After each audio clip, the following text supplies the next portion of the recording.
The revolver felt cold against Caleb Turner's palm as he stood in the moonlit ranch yard, staring at the silhouette framed in the cookhouse doorway. 3 days ago, he'd hired a cook to save his failing operation. Tonight, he discovered she was harboring secrets that could destroy everything he'd built. The woman who'd transformed his kitchen into the soul of his ranch wasn't who she claimed to be. And the men riding hard toward his property line weren't coming for supper. Caleb had thought love was a luxury the frontier couldn't afford. He was about to learn it was the only thing worth dying for.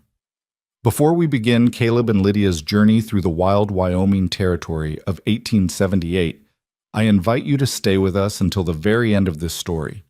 Hit that like button and leave a comment telling me what city you're watching from. I love seeing how far these frontier tales travel. Now, let's step back to where it all began. The Wyoming wind carried the scent of sage and disappointment as Caleb Turner surveyed his ranch from the porch of his weathered timber house.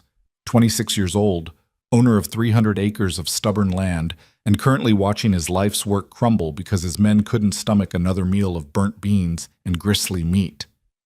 "Boss, we need to talk." Caleb didn't turn at the sound of his foreman's voice. He knew what was coming. Marcus Webb had been with him since the beginning, one of the few who'd stuck around when things got lean. If Marcus was coming to him with that tone, the situation had moved past serious into critical. "Let me guess," Caleb said, his jaw tight. "Henderson and the Miller brothers are packing up." "Not just them." Marcus climbed the porch steps, his boots heavy with more than just trail dust. "Talked to Dutch this morning. He's had enough too. Says he can't work 14-hour days on food that tastes like the bottom of a boot. And boss, I can't say he's wrong." Caleb's hands gripped the porch railing until his knuckles went white. Since his father's death 2 years ago, he'd been struggling to keep the Turner Ranch alive. The cattle operation was sound, the land was good, and the water rights he held were worth more than gold in this territory. But he couldn't keep men if he couldn't feed them properly. And without men, the ranch would die. "What do you suggest, Marcus?" Caleb's voice was flat, emotionless. He'd learned early that showing weakness on the frontier was like bleeding in shark-infested waters. "Same thing I've been suggesting for 3 months now." Marcus pulled a worn piece of paper from his vest pocket. "Hire a real cook, not one of the boys taking turns burning whatever we got. A professional. Someone who knows their way around a kitchen." Caleb finally turned to face his foreman. Marcus was 15 years older, weathered by the frontier in ways that made him look ancient in certain lights. But his eyes were sharp, and Caleb had learned to trust his judgment, even when he didn't want to hear it. "We can't afford a professional cook." "Can't afford not to, boss. You lose those 4 men, you won't have enough hands to run the herd. Come winter, you'll be done." The truth of it sat between them like a stone. Caleb had been doing the math in his head for weeks now, trying to find a way around it. There wasn't one. Pride was a luxury, and he was fresh out of luxuries. "Fine." The word tasted like defeat. "Put the word out. But I want someone cheap, competent, and temporary. Soon as the men are settled, we figure out something else." Marcus's weathered face cracked into something resembling a smile. "Already did. Got a response too. Woman named Lydia Moore, working at the boarding house in Cheyenne. Comes with references, reasonable terms, and she can start immediately." "A woman?" Caleb's eyebrows shot up. "Marcus, this is a working ranch, not a what? A place that needs feeding?" "Boss, I don't care if the cook's a woman, a Chinaman, or a trained bear, long as the food's edible and the men stop complaining." Marcus held up the paper. "She's asking $40 a month, room and board. That's cheaper than what we'd pay a man, and her references say she kept a boarding house kitchen running for 3 years without a single complaint." $40 a month. Caleb ran the numbers. If it kept 4 men from leaving, men he'd have to replace at higher wages if he could find replacements at all. It almost made sense. Almost. "When can she start?" "She's on the stage tomorrow. Should be here by Thursday afternoon." Caleb looked out at his land again, at the ranch that bore his name and carried his father's dreams. Sometimes survival meant swallowing your pride and making decisions you didn't like. Sometimes the frontier taught you that control was an illusion, and the best you could do was manage the chaos. "Fine. But Marcus, make it clear, this is a temporary arrangement. I'm not looking for permanent staff, and I'm definitely not looking for complications." Marcus nodded, but something in his expression suggested he knew better than to believe it. "I'll make it clear, boss. Whatever you say." 3 days later, Caleb was in the south pasture checking fence lines when he heard the rattle of an approaching wagon. He'd forgotten, in the way a man forgets things he doesn't want to think about, that the new cook was arriving today. He'd deliberately made himself scarce, letting Marcus handle the details. It was easier that way, less personal, less connected. But as he rode back toward the ranch buildings, curiosity got the better of him. He needed to see what kind of woman took a job cooking for a dozen rough men in the middle of the Wyoming Territory, hours from the nearest town. The wagon was pulled up outside the cookhouse, a squat log building that sat between the bunkhouse and the main house. Caleb had built it himself 3 years ago, back when he'd still had hope that the ranch might grow into something his father would have been proud of. Now it was just another structure that needed more maintenance than he could afford to give it. A woman stood beside the wagon, and Caleb's first thought was that she looked nothing like what he'd expected. Lydia Moore was perhaps 24 or 25, tall and straight-backed in a way that suggested she'd never learned to apologize for taking up space. She wore a simple gray dress, practical and worn but clean, with her dark hair pulled back in a severe bun. Her face was angular, striking rather than pretty, with intelligent eyes that were currently assessing the cookhouse with the same critical attention Caleb might give a horse he was considering purchasing. Marcus was helping her unload 2 large trunks from the wagon, and the driver, old Pete from the stage line, was talking at her in that way men talked at women they assumed didn't know anything about anything. "Now you be careful out here, miss. This ain't like town. These ranch boys can be rough, and you're a long way from help if things get difficult." Lydia didn't look at Pete. She kept her attention on the building, on the sagging porch, and the door hanging slightly crooked on its hinges. "I appreciate your concern, Mr. Peterson. I'll manage." Something in her tone, calm, sure, completely unintimidated, made Caleb reassess his initial assumptions. This wasn't some desperate woman taking the first job she could find. This was someone who knew exactly what she was walking into and had chosen it anyway. He dismounted and led his horse toward the group, aware that 3 of his ranch hands had found reasons to be working near the cookhouse. Henderson, supposedly repairing a water trough. Young Billy, suddenly fascinated by a fence post that had been loose for 2 months. Dutch, making a show of organizing tools that hadn't been organized since the previous decade. "Miss Moore." Caleb touched the brim of his hat, keeping his voice neutral. "I'm Caleb Turner. Welcome to the ranch." She turned to face him fully, and Caleb had the distinct impression he was being evaluated just as thoroughly as the cookhouse had been. Her eyes were gray, he noticed, the color of storm clouds over the mountains. "Mr. Turner?" She didn't offer her hand, which he appreciated. Frontier handshakes were a test of strength that usually left everyone uncomfortable. "Thank you for the opportunity. Your foreman has outlined the basic terms. I'd like to see the kitchen before we discuss anything further." Direct. No small talk, no attempts at charm. Caleb found himself respecting that, even as it put him slightly off balance. "Of course. Marcus can show you. I'd prefer if you showed me yourself." She said it simply, matter of fact. "You're the owner. You should know the condition of your facilities." It wasn't a request. Caleb felt his jaw tighten slightly. He wasn't used to being told what to do on his own property, but something about the way she said it made arguing seem petty. "All right, then." He gestured toward the cookhouse door. "After you." Marcus caught his eye over Lydia's shoulder, his expression carefully neutral, but Caleb could read the amusement there. His foreman was enjoying this far too much. The cookhouse interior was worse than Caleb remembered. He'd been avoiding this place for months, taking his meals in the main house and pretending he didn't know how bad things had gotten. But walking in behind Lydia, seeing it through her eyes, made the neglect impossible to ignore. The place was filthy. Grease coated every surface, mixed with dust and God knew what else. The large cast iron stove that dominated one wall was crusted with burnt food and ash. The long wooden table where the men ate was scarred and stained, the benches pushed askew. Pots and pans were piled haphazardly in a corner, many of them rusted. The whole place smelled like old smoke, spoiled meat, and failure. Lydia stood in the center of the room, slowly turning in a complete circle. Her expression never changed, no disgust, no dismay, no judgment, just that same calm assessment, like she was looking at a puzzle she needed to solve. How many men? She asked. Counting Marcus and myself, 13, sometimes more during roundup and branding season. She nodded, walked to the stove, ran her finger along the surface, and examined the residue critically. When was this last properly cleaned? Caleb felt heat rise in his chest, an uncomfortable mix of embarrassment and defensive anger. We're a working ranch, Miss Moore. The boys do their best, but I'm not criticizing Mr. Turner. I'm assessing. She moved to the pile of pots, lifted one, examined it, set it down. This isn't my first time walking into a neglected kitchen. I just need to understand the starting point. The matter-of-fact way she said it, without heat or judgment, diffused his defensiveness. She was right, after all. This was neglected. He'd let it become neglected because he'd been focused on everything else: the cattle, the land, the constant struggle to keep the operation running. So? He crossed his arms, leaning against the doorframe. What's your assessment? It's salvageable.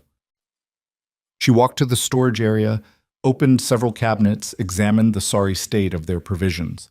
Barely, but salvageable. I'll need supplies, cleaning supplies first, then proper cooking ingredients.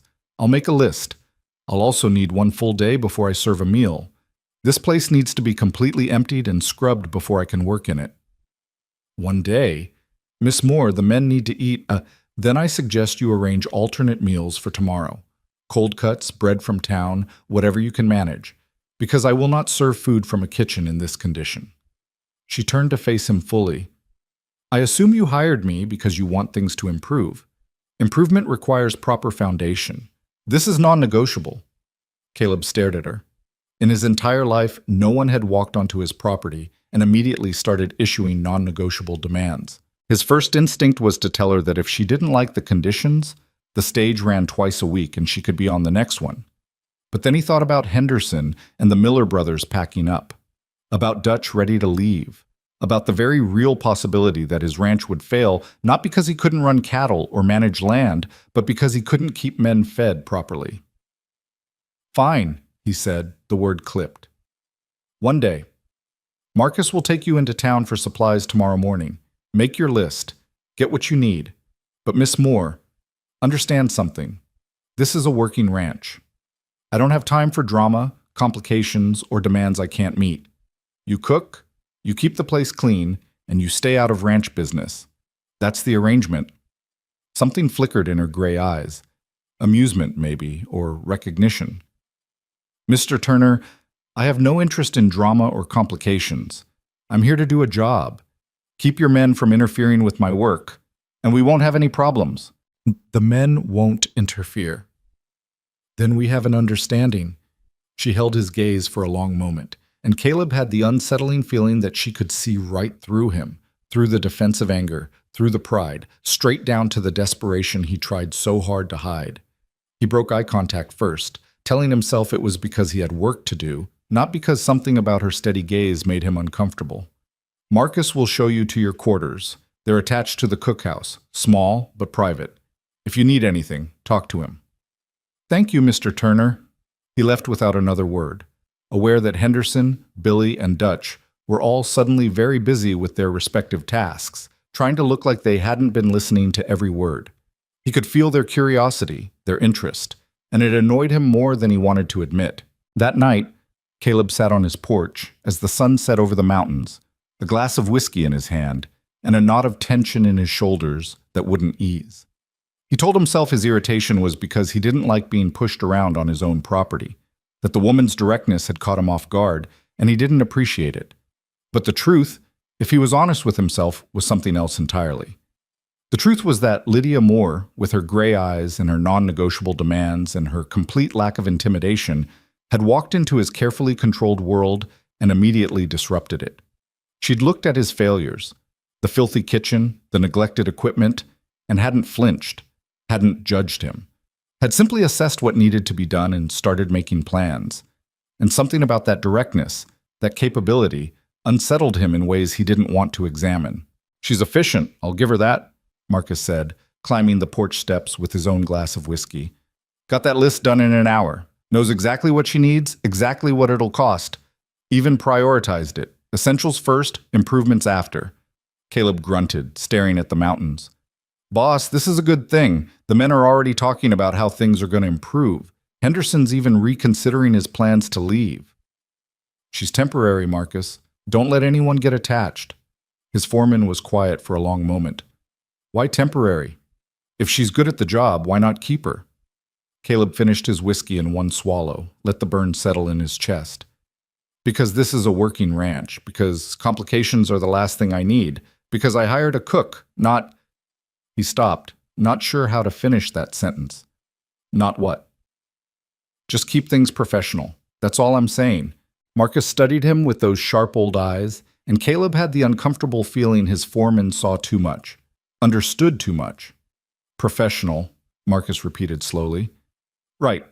Well, I'll make sure to tell Miss Moore to keep things professional, though something tells me she already knows. The next morning, Caleb made sure he was out working the North Range when Marcus took Lydia into town.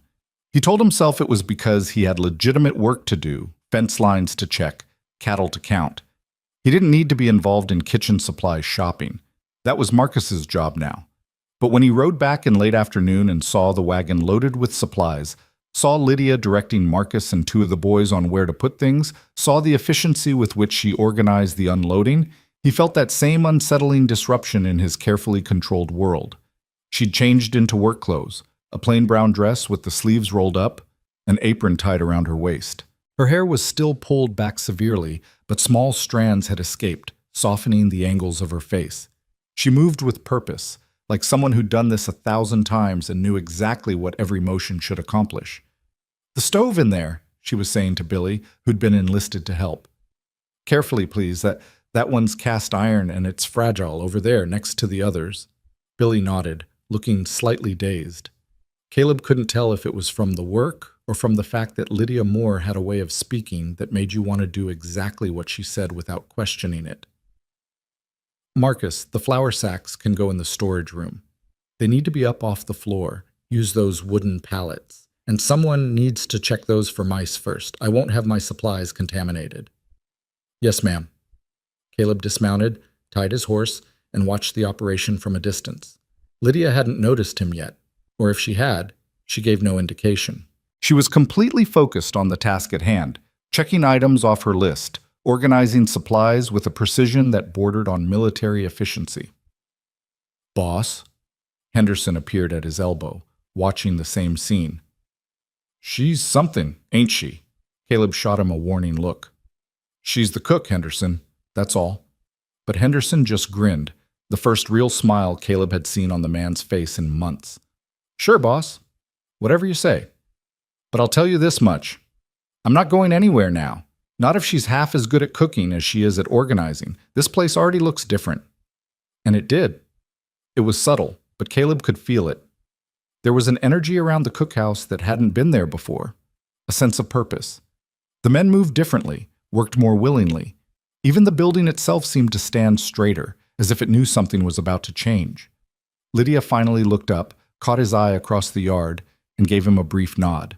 Not friendly, not unfriendly, just an acknowledgement between two professionals. "I'm doing my job. You do yours." Caleb nodded back and turned away, heading for the main house. He had paperwork to catch up on, books to balance, a dozen tasks that required his attention. He didn't have time to stand around watching the new cook organize supplies, but he was acutely aware, in a way that annoyed him, that for the first time in months, something in his carefully controlled world felt like it might be improving. That evening, Lydia appeared at the main house just as the sun was setting. Caleb was in his small office, staring at columns of numbers that refused to make sense when he heard the knock. "Come in." She opened the door, still wearing the work dress and apron, though she'd wiped most of the dust off. She held a piece of paper in her hand. "Mr. Turner, I need to discuss the kitchen budget with you." Caleb leaned back in his chair, suddenly tired. "I thought we settled that this morning." "We settled the immediate supplies. I need to discuss the ongoing budget. How much per month you're allocating for food, ingredients, supplies." He hadn't thought that far ahead, and his expression must have shown it, because she continued without waiting for him to answer. Right now, based on what I found in your storage and what Marcus told me about your usual provisions, you're spending approximately $60 a month to feed 13 men poorly. I can feed them well for $75 a month, including my salary. That's about 70 cents per man per day, reasonable for the quality you'll be getting. Caleb did the math in his head. $15 more per month, against losing 4 men who'd cost him far more than that to replace. Can you prove it? That the quality will be worth it? Something that might have been a smile flickered across her face. Tomorrow evening, come to the cookhouse for supper. Bring Marcus. Judge for yourself. Tomorrow? I thought you needed a full day just to clean. I work fast, Mr. Turner, and I keep my commitments. She left before he could respond, closing the door softly behind her. Caleb stared at the empty doorway, then down at the numbers on his desk that still didn't make sense. He realized, with some surprise, that he was actually curious about tomorrow's supper. Not because he cared particularly about food. He'd spent enough years eating trail rations and whatever could be cooked over a campfire that his standards weren't high, but because Lydia Moore had made a promise, and he wanted to see if she could keep it. The next evening, when Caleb and Marcus walked into the cookhouse, he almost didn't recognize the place. The transformation was stunning. The entire building had been scrubbed clean, walls, floor, ceiling, every surface. The stove gleamed, properly blacked and polished. The long table had been sanded down and oiled, the benches straightened and reinforced. Pots and pans hung in neat rows, organized by size.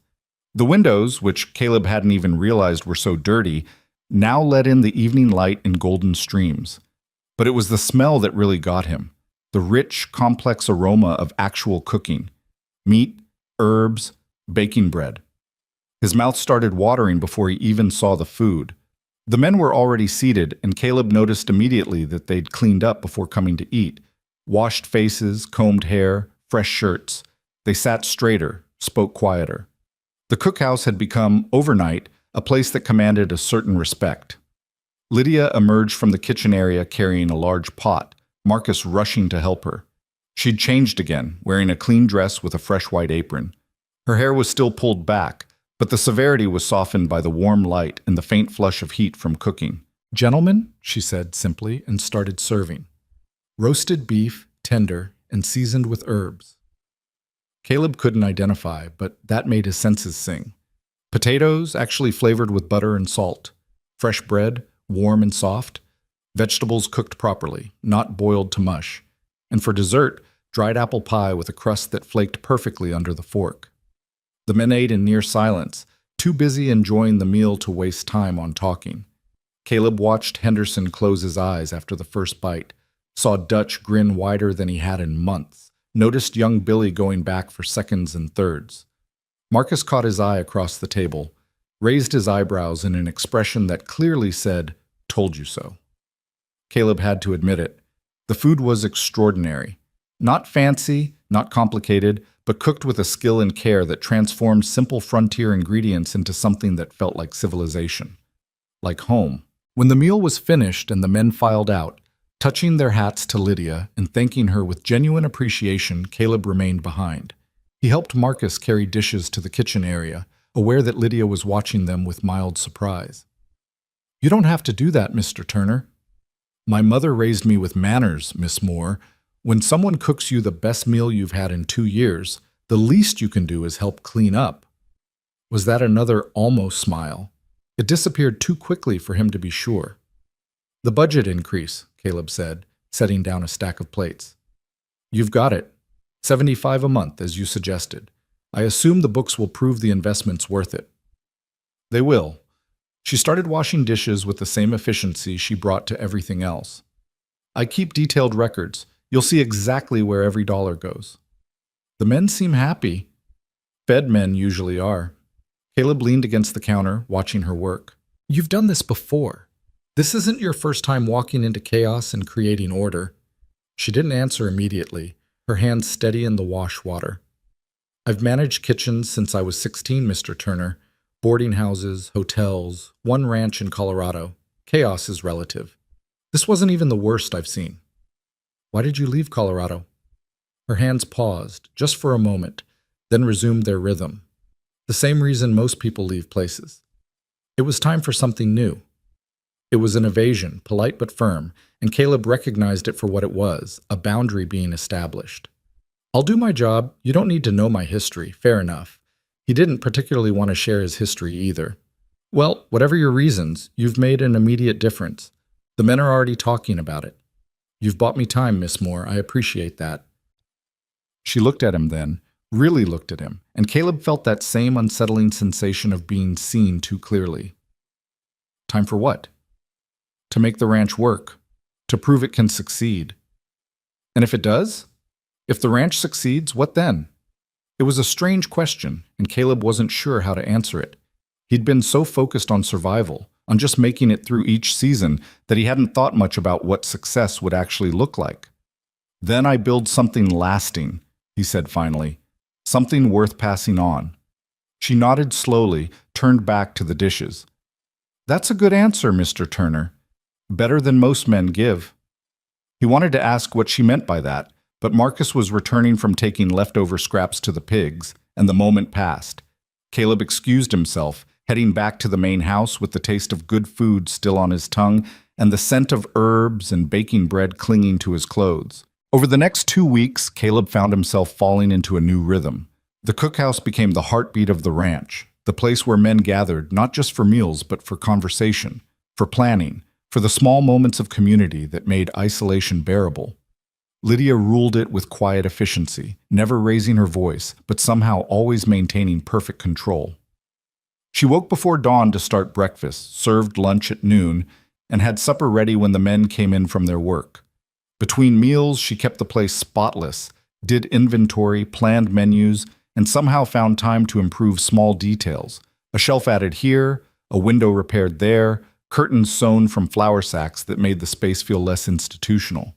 And through it all, she maintained that same professional distance.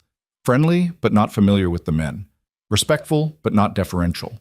She was the cook, they were the ranch hands, and everyone understood their roles. Everyone except Caleb. He found himself taking meals in the cookhouse more often, telling himself it was to check on morale, to make sure the men were satisfied. But the truth, which he avoided examining too closely, was that he was drawn to the place, to the warmth, the order, the sense of purpose that radiated from it. To her. He noticed things he shouldn't notice. The way she moved through the kitchen with an economy of motion that spoke of years of practice. The way she listened when the men talked, really listened, remembering details about their lives. The way she handled conflict. Billy and one of the Miller brothers got into an argument over a card game, and she'd separated them with a few quiet words that left both men sheepish and apologetic. He noticed that she rose before everyone else and went to bed after everyone else, that she kept a small herb garden behind the cookhouse, tending it in the few minutes of free time she had, that sometimes, when she thought no one was watching, her expression would grow distant, like she was remembering something sad. And he noticed that whenever he entered the cookhouse, she became just slightly more formal, more distant, like she was putting up walls he hadn't realized had started to come down around the others. It bothered him more than it should have. One evening, 3 weeks after her arrival, Caleb was doing a final check of the barn when he saw light still burning in the cookhouse. It was past 10, well after Lydia usually finished for the day. Curious, and telling himself it was concern for his employee rather than anything else, he walked over. She was sitting at the long table, a count book spread in front of her, making notes by lamplight. She'd let her hair down, and it fell in a dark wave past her shoulders, softening her features in a way that made her look younger, more vulnerable. She looked up when he entered, surprise flickering across her face before she composed herself. Mr. Turner, is something wrong? I could ask you the same thing. It's late. I'm updating the kitchen accounts. I prefer to do it when I won't be interrupted. Caleb pulled out a chair across from her, sat down without asking permission. Show me. She hesitated, then turned the book around. As promised, her records were meticulous. Every purchase, every expense, tracked to the penny. Notes on prices, on quality, on what worked and what didn't. It was the kind of detailed bookkeeping that Caleb aspired to but never quite managed with his own ranch accounts. This is impressive. It's necessary. If you don't track expenses carefully, costs spiral quickly. Where did you learn this level of detail? Again, that pause. That sense of walls going up. Experience, trial and error, making mistakes and learning from them. Caleb leaned back, studied her in the lamplight. "Miss Moore, can I ask you something?" "You can ask. Whether I answer depends on the question." "Why are you really here? A woman with your skills could find work anywhere. Better pay, easier conditions. Why an isolated ranch in Wyoming territory?" She closed the account book slowly, her hands resting on the leather cover. For a long moment, she didn't answer, and Caleb thought she might refuse entirely. Then she looked up, met his eyes, and something in her expression shifted. "For the same reason you're here, Mr. Turner, because sometimes you need distance to figure out who you are. Because sometimes the frontier is the only place that lets you start over without questions." She paused. "And because I'm good at what I do, and I wanted a place where that would matter more than anything else." It was the most personal thing she'd shared since arriving, and the honesty of it struck something deep in Caleb's chest. He understood that need for distance, for reinvention. He'd come to Wyoming for similar reasons after his father's death, running from expectations and disappointments back east. "Fair enough," he said quietly. "And for what it's worth, it does matter. What you've done here, it's more than I hoped for." She nodded, but didn't smile. "Then I'm doing my job." "You're doing more than your job, and you know it." The words hung in the air between them, loaded with meaning neither of them wanted to acknowledge. Lydia's eyes widened slightly, and Caleb realized he'd crossed a line he'd promised himself he wouldn't cross. He stood abruptly. "I should let you finish. Early morning tomorrow." "Mr. Turner," he paused at the door, looked back. In the lamplight, with her hair down and her defenses momentarily lowered, Lydia Moore looked like someone who carried burdens she never spoke about. Someone who'd learned to be strong because no one had given her any other choice. Someone he recognized because he saw the same thing in himself every morning in the mirror. "Get some rest, Miss Moore. The books can wait until tomorrow." He left before she could respond, walking back to the main house through the cool night air, trying to ignore the fact that something had just shifted between them. Something he told Marcus to prevent, told himself wouldn't happen. In his office, Caleb poured himself a whiskey and stared at his own account books without really seeing them. He'd hired a cook to save his ranch, a temporary solution to a temporary problem. But as he sat alone in the dark, he couldn't shake the feeling that Lydia Moore was going to complicate his life in ways he hadn't anticipated and definitely hadn't planned for. And the most unsettling part was that he wasn't entirely sure he minded. The transformation of the Turner Ranch continued through the spring months like water changing the shape of stone, slowly, inevitably, permanently. What Caleb had convinced himself would be a temporary arrangement began to feel like something that had always existed, as if the ranch had been incomplete before and was only now finding its proper form. The cookhouse became more than just a place to eat. It became the soul of the operation. Men who'd once wolfed down meals standing up now sat at Lydia's table with something resembling manners. They washed before eating, removed their hats, said please and thank you. Dutch, who'd been the worst offender when it came to crude jokes and rougher behavior, actually apologized once when his language got too colorful in Lydia's presence. She'd simply looked at him, said nothing, and somehow that silence was more effective than any reprimand could have been. "She's got you all acting like choir boys," Caleb observed one morning, watching Henderson actually help clear plates after breakfast. Henderson grinned, not even slightly embarrassed.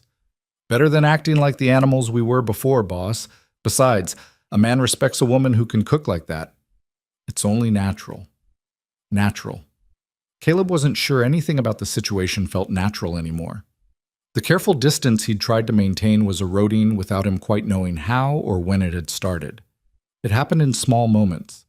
Passing Lydia in the yard and exchanging brief words about supplies or weather. Finding her at dawn tending her herb garden and staying to help pull weeds while they talked about nothing important.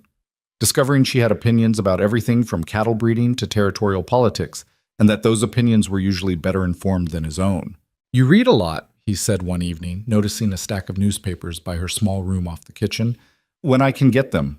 Knowledge is currency, Mr. Turner. The more you know about the world, the better equipped you are to navigate it." She was darning socks, not her own, but the ranch hands. Apparently several of them had discovered that leaving items in need of repair near the cookhouse door resulted in those items being mysteriously fixed. Caleb hadn't asked her to take on that additional responsibility. She'd simply done it. You're doing more than I hired you for, he said, gesturing at the socks. A cook manages more than just food. I manage morale. Happy men work harder, stay longer, cause less trouble. If fixing a few socks accomplishes that, it's worth my time. Always practical. Always thinking 3 steps ahead. It was one of the things that made her so effective and so unsettling. Caleb was used to being the one who planned, who strategized, who saw the bigger picture. Having someone else do it, someone who operated with even more efficiency than he did, shifted the balance of power in ways he couldn't quite define. "Did you learn that in Colorado?" he asked, then immediately regretted the question. He'd been trying to respect her boundaries, to not pry into the past she clearly didn't want to discuss. But this time, she didn't shut down completely. Her hands kept moving, needle flashing in the lamplight.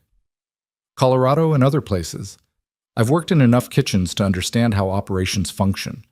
The food is important, but the atmosphere matters just as much.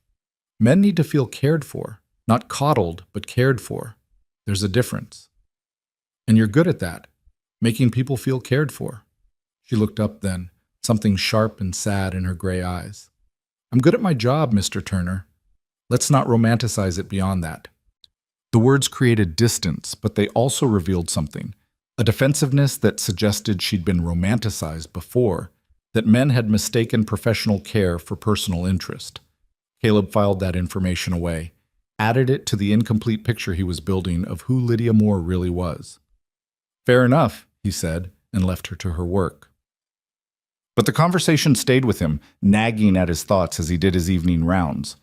The boundary between professional and personal was becoming harder to maintain, and he wasn't entirely sure who was responsible for the erosion, her, him, or simply the inevitable intimacy that came from sharing space day after day. Marcus noticed, of course. His foreman noticed everything. "You're spending a lot of time at the cookhouse lately," Marcus observed one afternoon as they rode fence lines together. "I'm checking on ranch operations. The kitchen is part of that." "Uh-huh. And the fact that Miss Moore is intelligent, capable, and easier on the eyes than the rest of us has nothing to do with it?" Caleb shot him a warning look. "She's an employee, Marcus, that's all. Boss, I've known you since you were 24 years old, still wet behind the ears and pretending you knew how to run a ranch. You've never been good at lying, and you're especially bad at lying to yourself." "I'm not—" Caleb stopped, forced himself to take a breath. "Even if you were right, which you're not, it would be a complication I can't afford. This ranch is barely stable. The last thing I need is to get tangled up in something that could jeopardize what we've built." Marcus was quiet for a long moment, his weathered face thoughtful. "You know what I think? I think you're so afraid of losing what you've got that you won't let yourself want anything more. Your daddy was like that too toward the end, so focused on holding on that he forgot to actually live." The comparison stung because it was accurate. Caleb had watched his father slowly strangle the joy out of his own life through fear and control, watched him die alone and bitter, despite owning 300 acres of good land. It was a lesson Caleb had sworn he'd learned from, but apparently not well enough. "This conversation is done, Marcus." "All right, boss.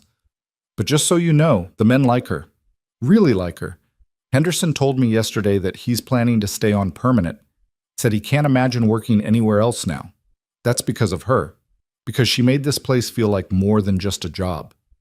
Caleb knew Marcus was right, but he couldn't acknowledge it. To acknowledge it would be to admit that Lydia had become essential, and essential things could be lost. Better to maintain the fiction that she was temporary, replaceable, just another hired hand, even if he no longer believed it himself. The first real crack in his careful control came on a Tuesday afternoon in late May. Caleb was in the barn working on a problematic wagon wheel when he heard raised voices from the direction of the cookhouse. He dropped his tools immediately, something cold settling in his stomach. Lydia didn't raise her voice. The fact that someone else was meant trouble. He reached the cookhouse to find a situation that made his blood pressure spike instantly. A man he didn't recognize, well-dressed, riding an expensive horse, carrying himself with the particular arrogance that came from money and power, was standing too close to Lydia, his posture aggressive and threatening. "Told you before, Lydia. You can't just run away and expect there to be no consequences." Lydia's face was pale but composed, her voice level despite the tension radiating from her body. "I'm not running away, Mr. Caldwell. I'm living my life. There's a difference. Caldwell. The name struck a chord in Caleb's memory. He'd heard it before. A mining operation north of here owned by a man with a reputation for getting what he wanted regardless of who got hurt in the process. Caleb stepped forward, inserting himself between them with deliberate casualness. Is there a problem here? The man, Evan Caldwell, Caleb assumed, turned to assess him with cold calculation. He was perhaps 40, handsome in a polished way that suggested he'd never done a day's hard labor in his life. His suit probably cost more than Caleb earned in 6 months. No problem, just having a conversation with an old acquaintance. Doesn't look like a friendly conversation. That's because it's none of your business, rancher. Caldwell's tone was dismissive, the way rich men talk to those they considered beneath them. This is between me and Miss Moore. Miss Moore works for me. That makes it my business. Lydia spoke before Caldwell could respond. Mr. Turner, I can handle this. But Caleb noticed her hands were clenched at her sides, her breathing too controlled. Whatever history existed between her and Caldwell, it wasn't good. I'm sure you can, Caleb said, keeping his eyes on Caldwell. But you don't have to. So I'll ask again, is there a problem here? Caldwell studied him for a long moment, then laughed, a sound without humor. Ah, I see. You've got yourself a protector now, Lydia. How quickly you move on. Get off my property, Caleb said quietly. The words were soft, but the threat underneath was clear. Your property? Caldwell's eyes narrowed. Turner Ranch. I've heard about you. Struggling operation, barely making payments, one bad season away from foreclosure. You're in no position to make demands of anyone. The accuracy of the assessment hit harder than Caleb wanted to admit, but he didn't let it show. Nevertheless, this is my land. You're not welcome on it. Leave. Marcus had appeared from somewhere, along with Henderson and Dutch. They didn't say anything, just took up positions that made it clear Caldwell was outnumbered. Whatever business he'd had with Lydia, it wasn't going to be conducted here. Not like this. Caldwell's expression darkened, but he was smart enough to recognize when a situation had turned against him. He stepped back, adjusted his jacket, and gave Lydia a look that promised the conversation wasn't over. We're not done, Lydia. Your family's situation hasn't changed. You know where to find me when you're ready to be reasonable. He mounted his horse with practiced ease and rode off, leaving a tension in the air that felt like the aftermath of a storm. Caleb turned to Lydia. Her face was still pale, but her composure had returned, walls slamming back into place so fast he almost heard them. Thank you, Mr. Turner. That wasn't necessary, but I appreciate it. Who is he? Someone from before. It's not relevant to my work here. Like hell, it's not relevant. He threatened you. He threatened my family, not me. There's a difference. She brushed past him toward the cookhouse, her posture rigid. I need to start lunch preparations. Caleb caught her arm gently, felt her flinch at the contact. He released her immediately, but didn't step back. Lydia, if you're in some kind of trouble, I'm not your responsibility, Mr. Turner. Her voice was sharp now, defensive. You hired me to cook. That's the extent of our arrangement. My personal problems are exactly that, personal. Not when they show up on my ranch. She looked at him then, really looked at him, and Caleb saw something in her eyes he hadn't seen before. Fear, carefully controlled but definitely present. Whatever Evan Caldwell represented, it was serious enough to shake the unshakable Lydia Moore. I'll handle it, she said quietly. I always do. She went inside before he could respond, leaving Caleb standing in the yard with Marcus and the others. That's Evan Caldwell, Marcus said grimly. Owns the Caldwell Mining Company, operations all through the territory. Not a man you want as an enemy. Too late for that, apparently.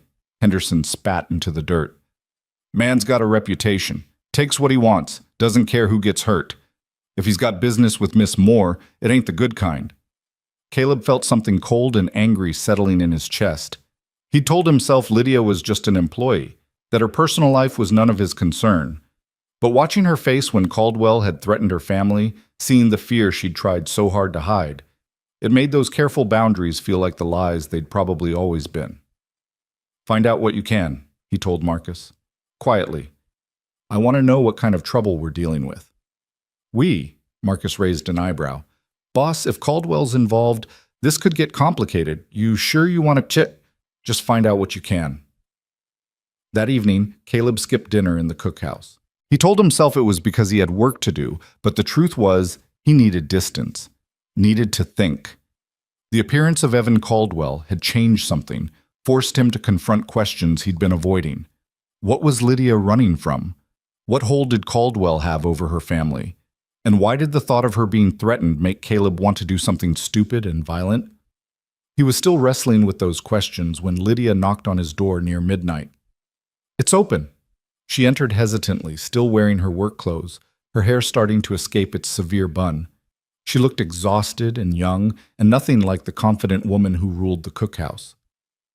"I owe you an explanation," she said without preamble. "You don't owe me anything." "I do, actually.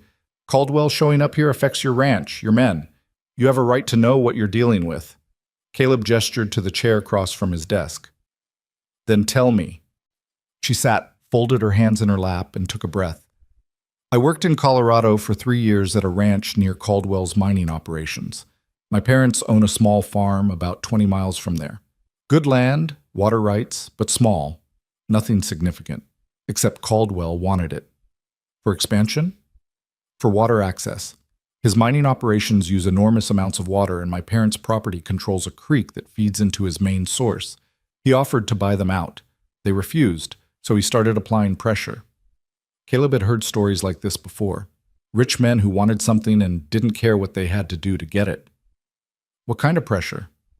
The usual: threats, intimidation, mysterious accidents.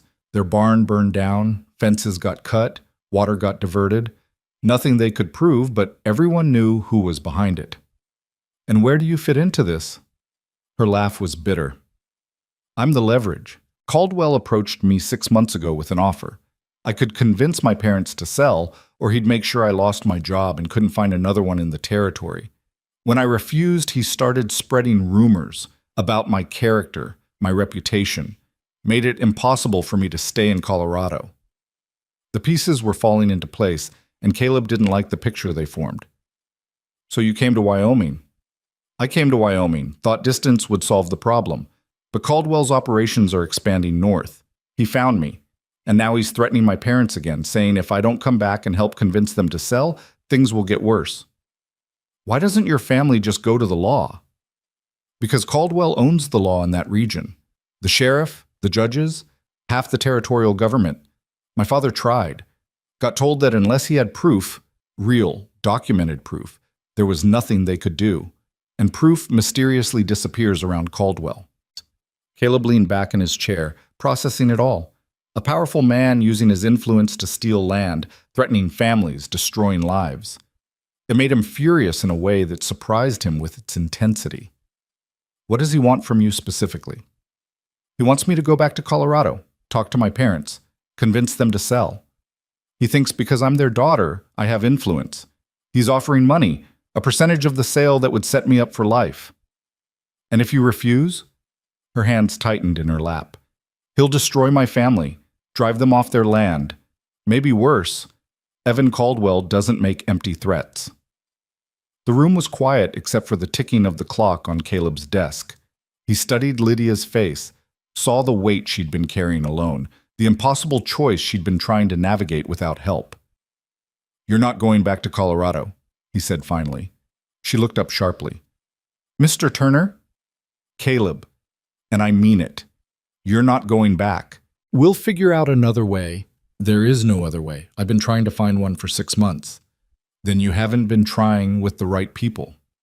He stood, paced to the window, looked out at his land. "Caldwell thinks he can intimidate everyone because most people can't fight back. But he made a mistake coming here. This is my property. You work for me. That makes you my responsibility. I'm not... I know what you're going to say. That you're not my responsibility. But Lydia, you are. Not because I hired you, but because..." He stopped. The words he'd been avoiding for weeks suddenly demanding to be said. "Because I care what happens to you. Because this ranch has become something more than just a business since you arrived. Because when I saw Caldwell threatening you, I wanted to put him on the ground, and that's not a professional reaction." The silence that followed was heavy with everything they'd both been refusing to acknowledge. Lydia stood slowly, her gray eyes wide. Caleb, you can't fight Evan Caldwell. He has money, influence, power. You're barely holding this ranch together. Getting involved in my problems could destroy everything you've built. Maybe, but not getting involved would mean letting him hurt you and your family. And I can't do that. I won't.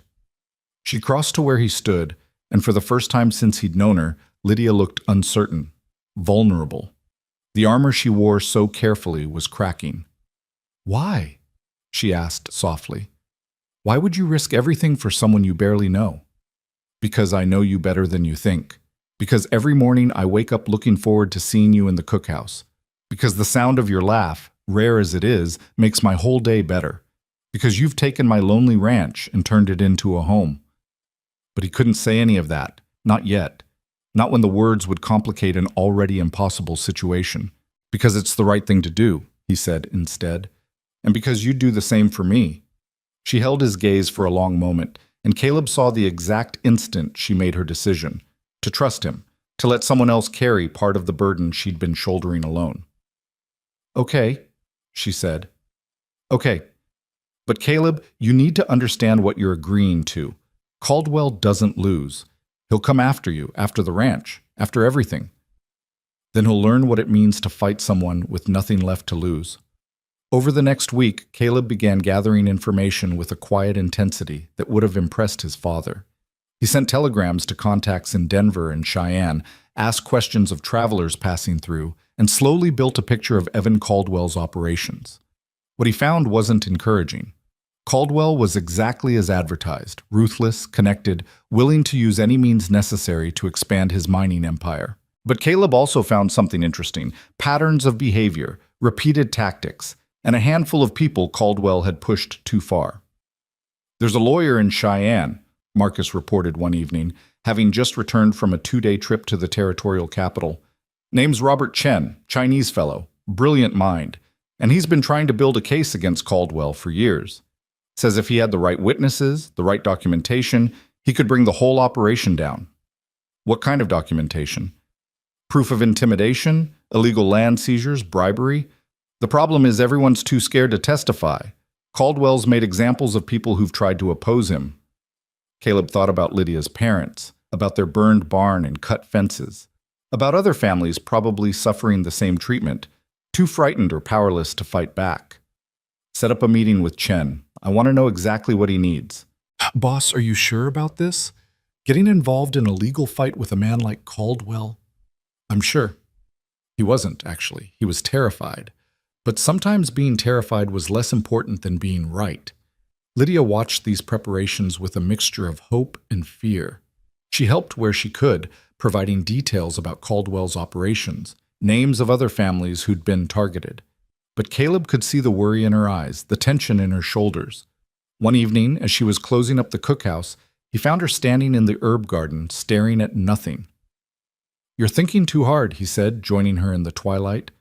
I'm thinking about all the ways this could go wrong, about what happens if Caldwell wins, if he destroys you because of me. He won't win. You can't know that. No, but I can believe it, and sometimes belief is enough. But she turned to face him, and in the fading light she looked almost ethereal, real, but not quite, like something that might disappear if he reached for her too quickly. In Colorado, I learned to stop believing in things, she said quietly. Stop believing in justice, in fairness, in people helping each other without wanting something in return. I learned that the world was hard, and you survived by being harder. And now? Now I'm starting to remember that maybe the world doesn't have to be that way, that maybe there are still people worth believing in. She paused. People like you. The words hung between them, fragile and significant. Caleb knew he should step back, maintain the professional distance they'd both been clinging to. But he'd spent weeks watching her transform his ranch, months discovering the remarkable woman beneath the capable cook, and he was tired of pretending he didn't feel something profound shifting in his chest every time she was near. Lydia, he said, and his voice came out rougher than intended. When this is over, when we've dealt with Caldwell and your family is safe, I need to tell you something. Something I should probably tell you now, but the timing's wrong, and you've got enough to worry about." She understood. He could see it in her eyes, the knowledge of what he wasn't saying, the matching awareness of something growing between them that neither had planned for. "After," she agreed. "We'll talk after." But she moved closer, just a step, and her hand found his in the gathering dark. They stood that way for a long moment, not speaking, just existing together in the space between what was and what might be. Then Marcus called from the barn about a fence problem, and the moment broke. Lydia withdrew her hand, stepped back into her professional armor, and returned to the cookhouse without looking back. Caleb watched her go, knowing with absolute certainty that everything had changed. He'd hired a cook to save his ranch, told himself it was temporary, promised he wouldn't get attached. He'd failed spectacularly on all counts. And as he walked back to the main house under a sky full of stars, Caleb realized he didn't regret it. Not one bit. Whatever happened with Caldwell, whatever price he had to pay for standing up to a man with more money and power, it was worth it. Because Lydia Moore had walked into his carefully controlled world and shown him that some things mattered more than control, more than fear, more than the protective walls he'd built around his heart. Some things were worth fighting for. And she was one of them. The meeting with Robert Chen changed everything. Caleb rode into Cheyenne on a Thursday morning with Marcus beside him and a knot of determination in his chest that felt like steel. The territorial capital bustled with the energy of progress. New buildings rising alongside old ones, telegraph wires stringing between posts like spiderwebs, the railroad bringing people and possibility from the east. It was the kind of place that made a man feel small and significant all at once. Chen's office occupied the second floor of a modest building near the courthouse. The sign on the door read, "Robert Chen, Attorney at Law," in simple black letters that suggested competence rather than flash. Caleb appreciated that. He'd had enough of flash from men like Evan Caldwell. The lawyer who greeted them was younger than Caleb expected, perhaps 35, with keen eyes behind wire-rimmed spectacles, and the careful bearing of someone who'd learned to navigate a world that didn't always welcome him. His handshake was firm, his assessment quick and thorough. "Mr. Turner, Mr. Webb, thank you for coming. Please, sit." The office was neat but crowded with law books, files stacked with military precision, and a large map of the Wyoming territory marked with pins in various colors. Caleb noticed several pins clustered around the area where Caldwell operated his mining interests. "I assume Marcus told you what this is about," Caleb said, declining small talk. He mentioned Evan Caldwell and a situation involving intimidation and land seizure. "I've been waiting years for someone to walk through that door with real evidence against that man." Chen's expression was neutral, but something fierce flickered in his eyes. "Tell me everything." So Caleb did.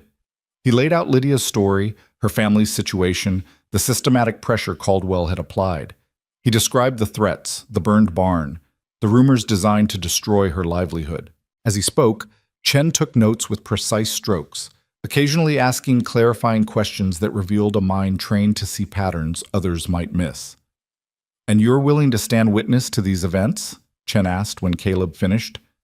"I witnessed him threatening her on my property. That's documented fact. Threats alone won't be enough. Caldwell's lawyers will argue it was a civil conversation, that you misunderstood the context.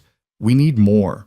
We need proof of a pattern, documentation, multiple witnesses, evidence of illegal activity that can't be explained away." Marcus leaned forward. "What exactly are we talking about here?" Chen stood, walked to his map, gestured at the colored pins. "Red marks are families Caldwell has successfully driven off their land in the past 5 years. Yellow are families currently under pressure. Green are properties he's acquired through what he claims are legitimate sales. Notice anything?" Caleb studied the map, saw it immediately. They all control water access. Exactly. Caldwell's mining operations require massive amounts of water. He's been systematically acquiring control of water rights throughout the region, and he doesn't care how he does it. The problem is proving illegal activity. He's careful, uses intermediaries, makes sure nothing traces directly back to him. "But you said if you had the right witnesses." "I said if I had witnesses willing to testify and evidence that could withstand scrutiny in court. Most of these families are terrified. The ones who did speak up either disappeared, had their testimony discredited, or mysteriously changed their minds before trial. Chen's voice was grim. Caldwell owns the sheriff in 3 counties. He has judges on his payroll. Fighting him means fighting an entire corrupt system. The scope of it was staggering. Caleb had known Caldwell was powerful, but understanding the full extent of that power made his earlier confidence feel naive. "So what do we do?" he asked quietly. Chen returned to his desk, pulled out a thick file. "We build an ironclad case. We find every family he's hurt, document every incident, establish a pattern so overwhelming that even corrupt officials can't ignore it. And we do it carefully, because the moment Caldwell realizes what we're planning, he'll come after all of us. He's already coming after us. He knows where Lydia is. It's only a matter of time before he escalates. Then we need to move faster than him." Chen opened the file, revealing pages of names, dates, incidents. "I've been collecting information for 3 years. But information without witnesses is just speculation. If you can convince even 3 or 4 families to testify, if we can document current harassment that I can verify independently, we might have enough to bring charges." Marcus whistled low.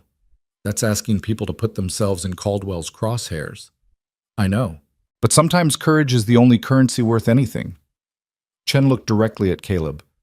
"The question is, are you prepared for what this will cost? Caldwell will retaliate. He'll go after your ranch, your reputation, everything you've built. He'll make you regret ever getting involved." Caleb thought about Lydia standing in the herb garden, admitting she'd stopped believing in justice. Thought about her parents losing everything they'd worked for. Thought about all the other families marked on that map, suffering in silence because no one would stand up. "I'm prepared," he said. "Tell me what you need." Over the next 2 weeks, Caleb's ranch became a different kind of operation. While the men continued their regular work, cattle needed tending regardless of human drama, Caleb threw himself into building the case against Caldwell with an intensity that surprised even himself. He rode out to neighboring properties, talked to families who'd had dealings with Caldwell's mining interests. Some doors closed in his face the moment he mentioned the name. Others opened cautiously, and he heard stories that made his blood boil. Children threatened on their way to school, livestock mysteriously poisoned, wells contaminated with mining runoff. "He offered my husband a job," one woman told him, her hands shaking as she poured coffee in her modest kitchen. "Said if we sold our land, he'd give Tom work at good wages. When we refused, Tom had an accident at the mill, broke his leg in 3 places. The mill owner said it was Tom's fault, carelessness, but everyone knew." "Would you be willing to testify to that?" Caleb asked gently. The woman's face went pale. "Testify? Against Evan Caldwell? Mister, I've got 3 children to feed and a husband who can barely walk. I can't afford to make an enemy like that." It was the same answer everywhere. Fear was Caldwell's most effective weapon, and he wielded it with precision. But Caleb kept pushing, kept asking, kept documenting. And slowly, he found people who'd been pushed far enough that fear had transformed into something harder, into anger, into the willingness to fight back. A rancher named James Whitmore, whose daughter had been run out of town by Caldwell's rumors. A farmer named Sarah Chen, Robert's cousin, whose irrigation system had been sabotaged 3 times. A shopkeeper who'd refused to sell supplies to Caldwell's operation and found himself mysteriously unable to receive new inventory. One by one, Caleb collected their stories, their documentation, their willingness to stand witness. And one by one, he began to believe that maybe, just maybe, they had a chance. But through it all, he was acutely aware of Lydia watching from the cookhouse, her worry a palpable presence, even when she wasn't speaking it aloud. She never asked him to stop, never suggested he was risking too much.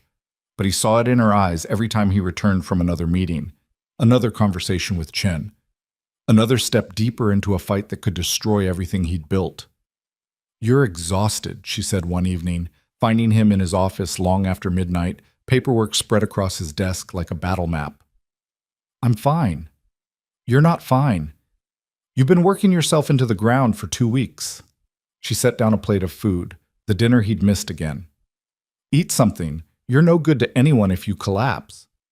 Caleb looked at the food, realized he couldn't remember his last proper meal. "You don't have to take care of me, Lydia. Someone has to. You're certainly not taking care of yourself.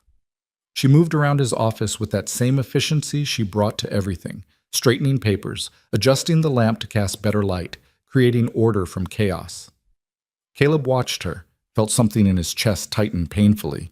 I got 3 more families to agree to testify, he said. Chen thinks we almost have enough. Her hand stilled on a stack of documents. Almost enough to what? To bring formal charges, to force an investigation that can't be buried or bought off. He leaned back in his chair, rubbed his eyes. Chen's working with a federal prosecutor who owes him a favor. If we can present enough evidence, they'll have to act. And then Caldwell will know. He'll know exactly who's behind it. He already knows. The question is whether we move fast enough to stop him before he destroys everything we've worked for.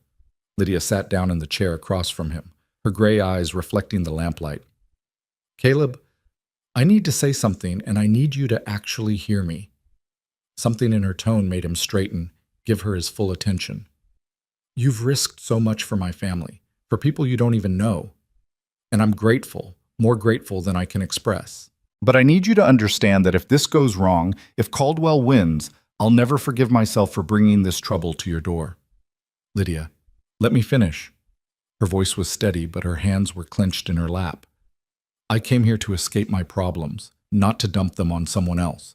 I thought distance would be enough. I was wrong, and now you're paying the price for my mistakes. Caleb stood, moved around the desk, and did something he'd been restraining himself from doing for weeks.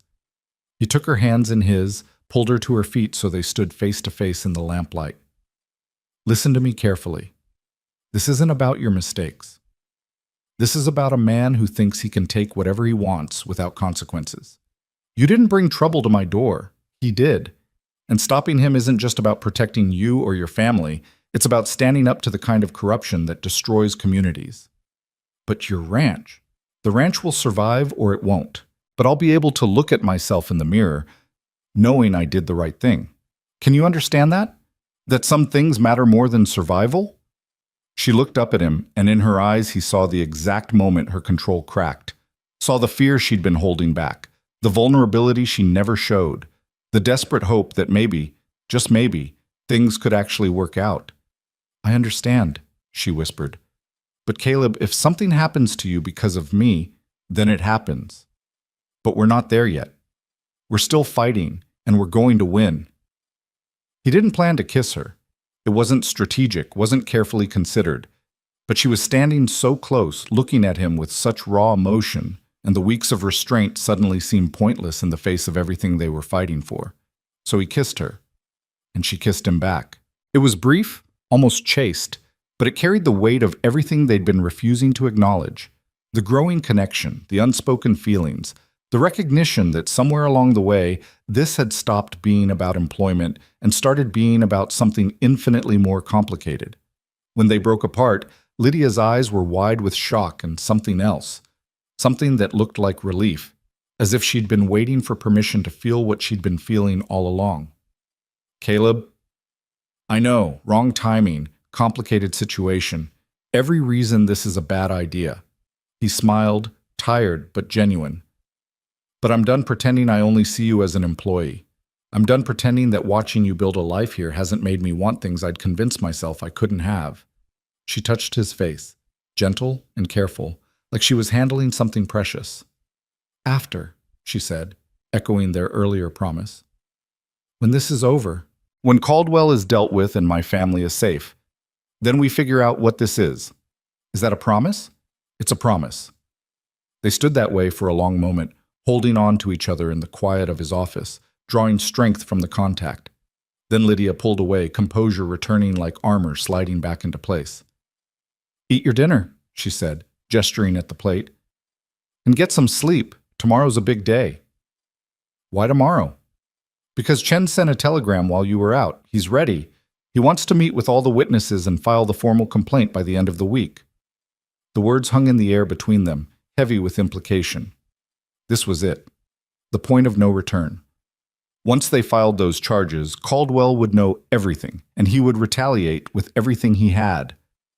Then I guess I'd better be rested, Caleb said with a confidence he didn't entirely feel. Lydia left, and Caleb stood alone in his office, tasting her kiss on his lips, and feeling the weight of what was coming settle across his shoulders like a mantle. He'd started this to protect her, but somewhere along the way, it had become about so much more. It had become about the kind of man he wanted to be. The day the charges were filed, Evan Caldwell came to the Turner Ranch. He arrived with 4 men, all armed, all carrying themselves with the particular arrogance of hired muscle. But it wasn't the show of force that worried Caleb. It was the cold calculation in Caldwell's eyes as he surveyed the property. "Turner," Caldwell said, dismounting with practiced ease, "we need to talk." Caleb had been expecting this. He'd prepared for it. But actually facing Caldwell on his own property, with Lydia in the cookhouse and his men scattered across the ranch, made the danger feel suddenly, terrifyingly real. Talk about what? Caleb kept his voice neutral, aware that Marcus and Henderson had appeared from the barn, their rifles held casually, but their intentions clear. "About a very foolish thing you've done, filing charges against me, convincing good people to lie about my business practices. That kind of behavior has consequences, Turner. The only lies are the ones you've been telling to steal people's land." Caldwell's smile was cold. "I've stolen nothing. Every property I own was acquired legally, through proper channels. You can't prove otherwise. We have witnesses, documentation, a pattern of intimidation that a competent lawyer will tear apart in 5 minutes." Caldwell stepped closer, his voice dropping to something quiet and dangerous. "You're a small rancher with a struggling operation. I'm a businessman with resources you can't imagine. You think your little crusade will succeed? You think federal prosecutors care about some ranch families in the middle of nowhere? I think they care about corruption, about a man who uses his money to circumvent the law. The law is whatever I need it to be." Caldwell glanced toward the cookhouse, where Lydia had appeared in the doorway. "Tell her to come out here." "No, I'm not asking Turner. She's at the center of this mess. It's time we settled things directly. She doesn't want to talk to you. She doesn't have a choice." Caldwell's hand moved to the gun at his hip, not drawing it, just resting there as a reminder. "You've made this personal by involving yourself in my business. Now I'm making it personal. Call her out here, or my men will go get her." The threat was explicit. Caleb felt rage rise in his throat, hot and immediate, but he forced it down. Rage wouldn't help. Strategy would. "Lydia," he called, not taking his eyes off Caldwell. "Stay inside. Lock the door." He heard her hesitate, then the sound of the door closing, the lock clicking into place. Caldwell's expression darkened. "You're making a mistake. The only mistake was you coming here and threatening people on my property." Caleb's voice was steel. "You want to fight this in court? Fine. We'll fight it in court. But you come here again, you threaten my people again, and you'll learn what it means to push a desperate man too far." For a long moment, Caldwell just stared at him, assessing. Then he laughed, that same humorless sound from before. "Desperate. Yes, I can see that. You know what desperate men do, Turner? They make bad decisions. They sacrifice everything for principles that don't matter, and then they lose everything anyway."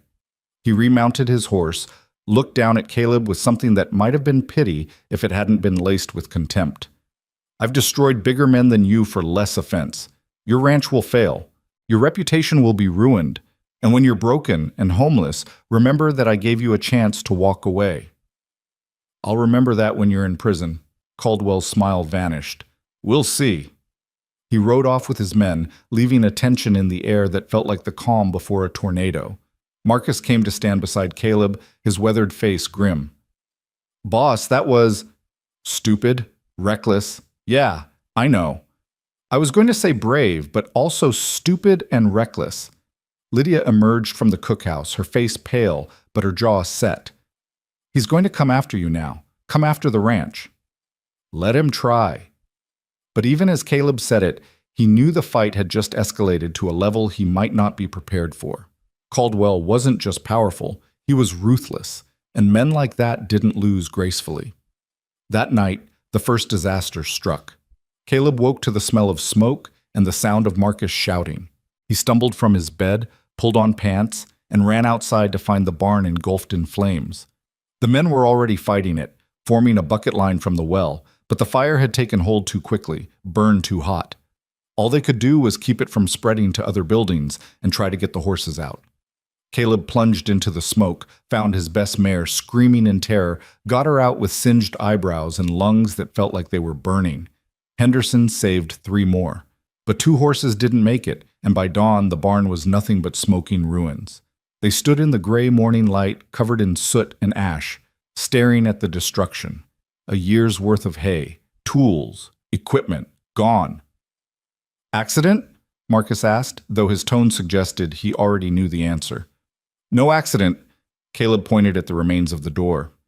"Someone barred it from the outside. Wanted to make sure the horses couldn't get out.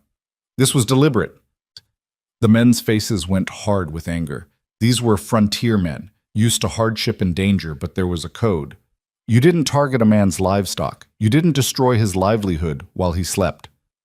"Caldwell," Dutch said, spitting the name like a curse. "Can you prove it?" Henderson asked. Caleb couldn't. That was the problem. Caldwell would have alibis, explanations. His men would never talk, and the local law wouldn't investigate even if Caleb reported it. He turned to find Lydia standing on the cookhouse porch, her hand over her mouth, eyes wide with horror and guilt. "This is because of me," she said when he walked over. He did this because he's a criminal who thinks intimidation will make us back down." Caleb kept his voice firm, despite the exhaustion and fear churning in his gut. "Don't give him that power. Don't let him make you believe this is your fault." "But if I just went back to Colorado, talked to my parents—" "No." The word came out harder than he intended. That's exactly what he wants. He wants you feeling guilty enough to give in. But Lydia, if you do that, if you let him win through fear, then he wins everywhere. Every family he's hurt, every person he's intimidated, they all lose because you showed him that terror works. She looked at him with eyes that held too much pain. "I can't let you lose everything because of me." "You're not. He is. Don't confuse the two." Robert Chen arrived the next afternoon, bringing news that was both good and terrifying. The federal prosecutor was interested, more than interested, impressed by the documentation, the witness testimonies, the pattern they'd established. There would be a formal investigation. Charges would likely be filed within the month. But Chen's face was grim as he surveyed the burned barn. "He's escalating. That's actually a good sign legally. Shows consciousness of guilt, desperation. But it's bad for you personally. Caldwell's going to keep applying pressure until something breaks." "Then we'd better make sure it's not us that breaks," Caleb said. That night he doubled the watch. Men took turns patrolling the property in pairs, armed and alert. It made everyone nervous, turned the ranch into something resembling an armed camp, but it was necessary. And then, 3 days after the barn fire, Lydia received a telegram that changed everything. Caleb was in what remained of the barn, salvaging what tools could be saved, when he heard her scream. He ran, reaching the main house to find her standing in the parlor, telegram clutched in her shaking hands, her face absolutely white. "Lydia, what—" "My father." The words came out choked. "He's been injured, badly. A mining accident on Caldwell's property. They're saying he might not survive."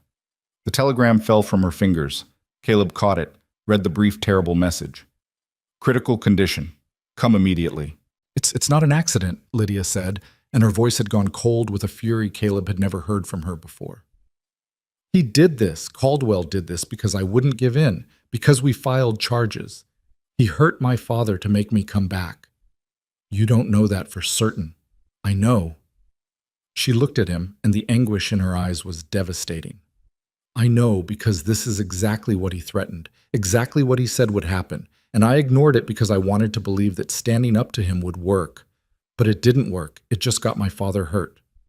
She moved toward her room, started grabbing belongings with jerky, frantic movements. "Lydia, wait. Think about this." "There's nothing to think about. My father is dying. I have to go to Colorado."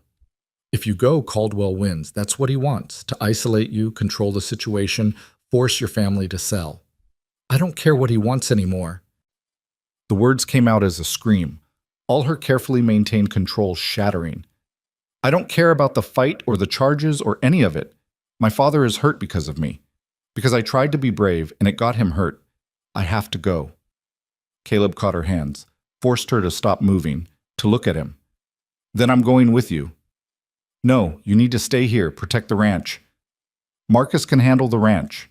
You're not facing Caldwell alone. Caleb, if you come with me, he'll know we're together. He'll use it against both of us. Let him. I'm not letting you walk into that alone. They stared at each other, and Caleb saw the moment she stopped fighting. The moment she realized she didn't want to face this alone, didn't want to be strong by herself anymore.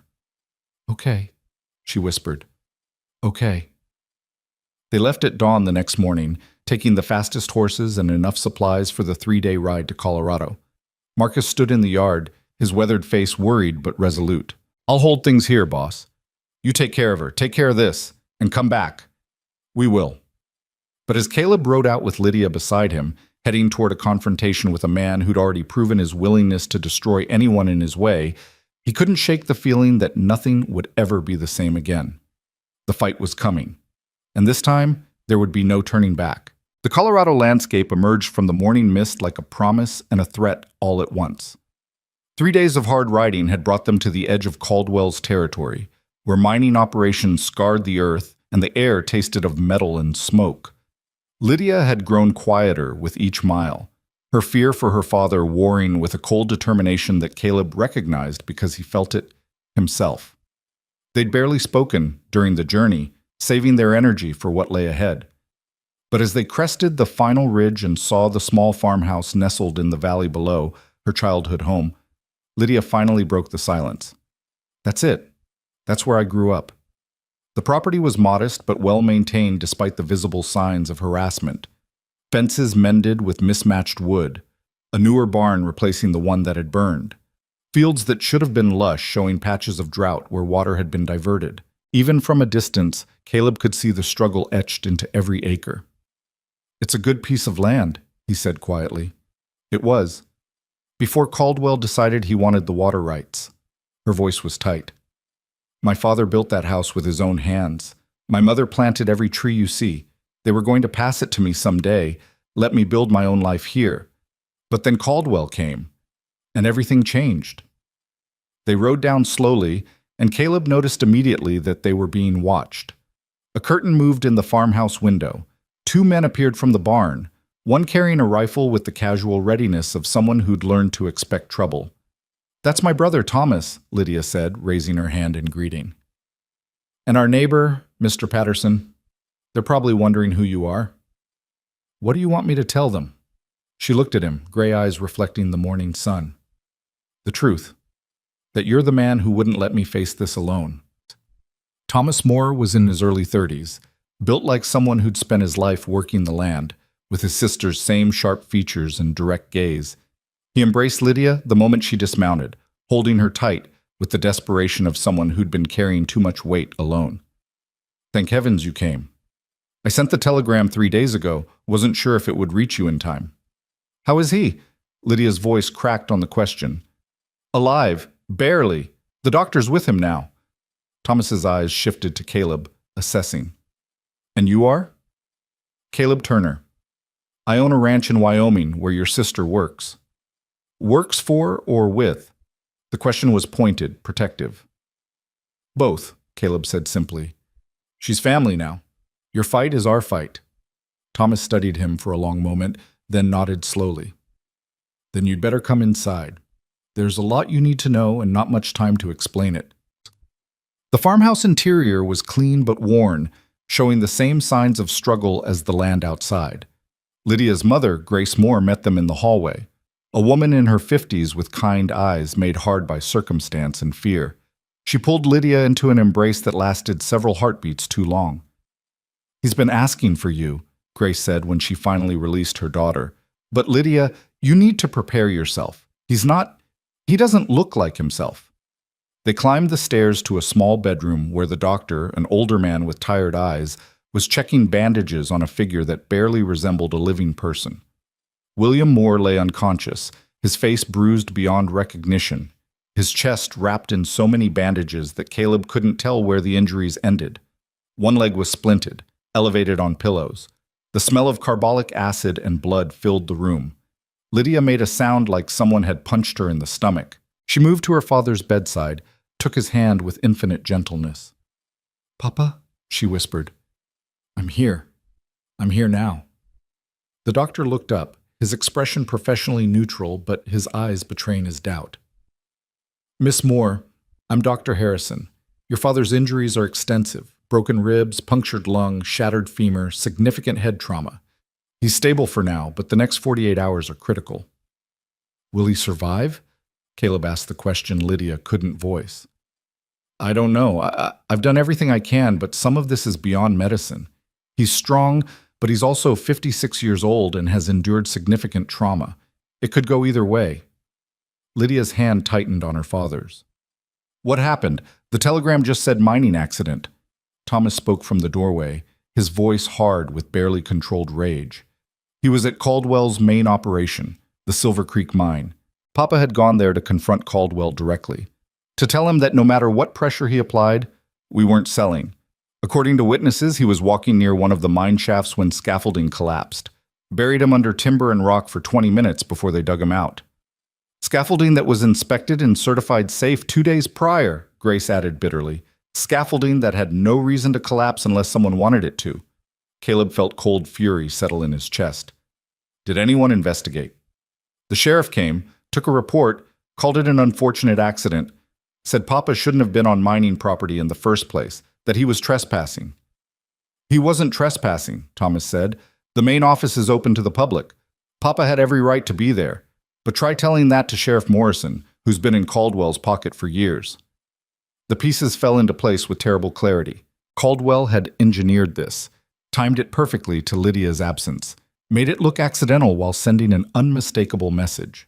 Comply or face consequences.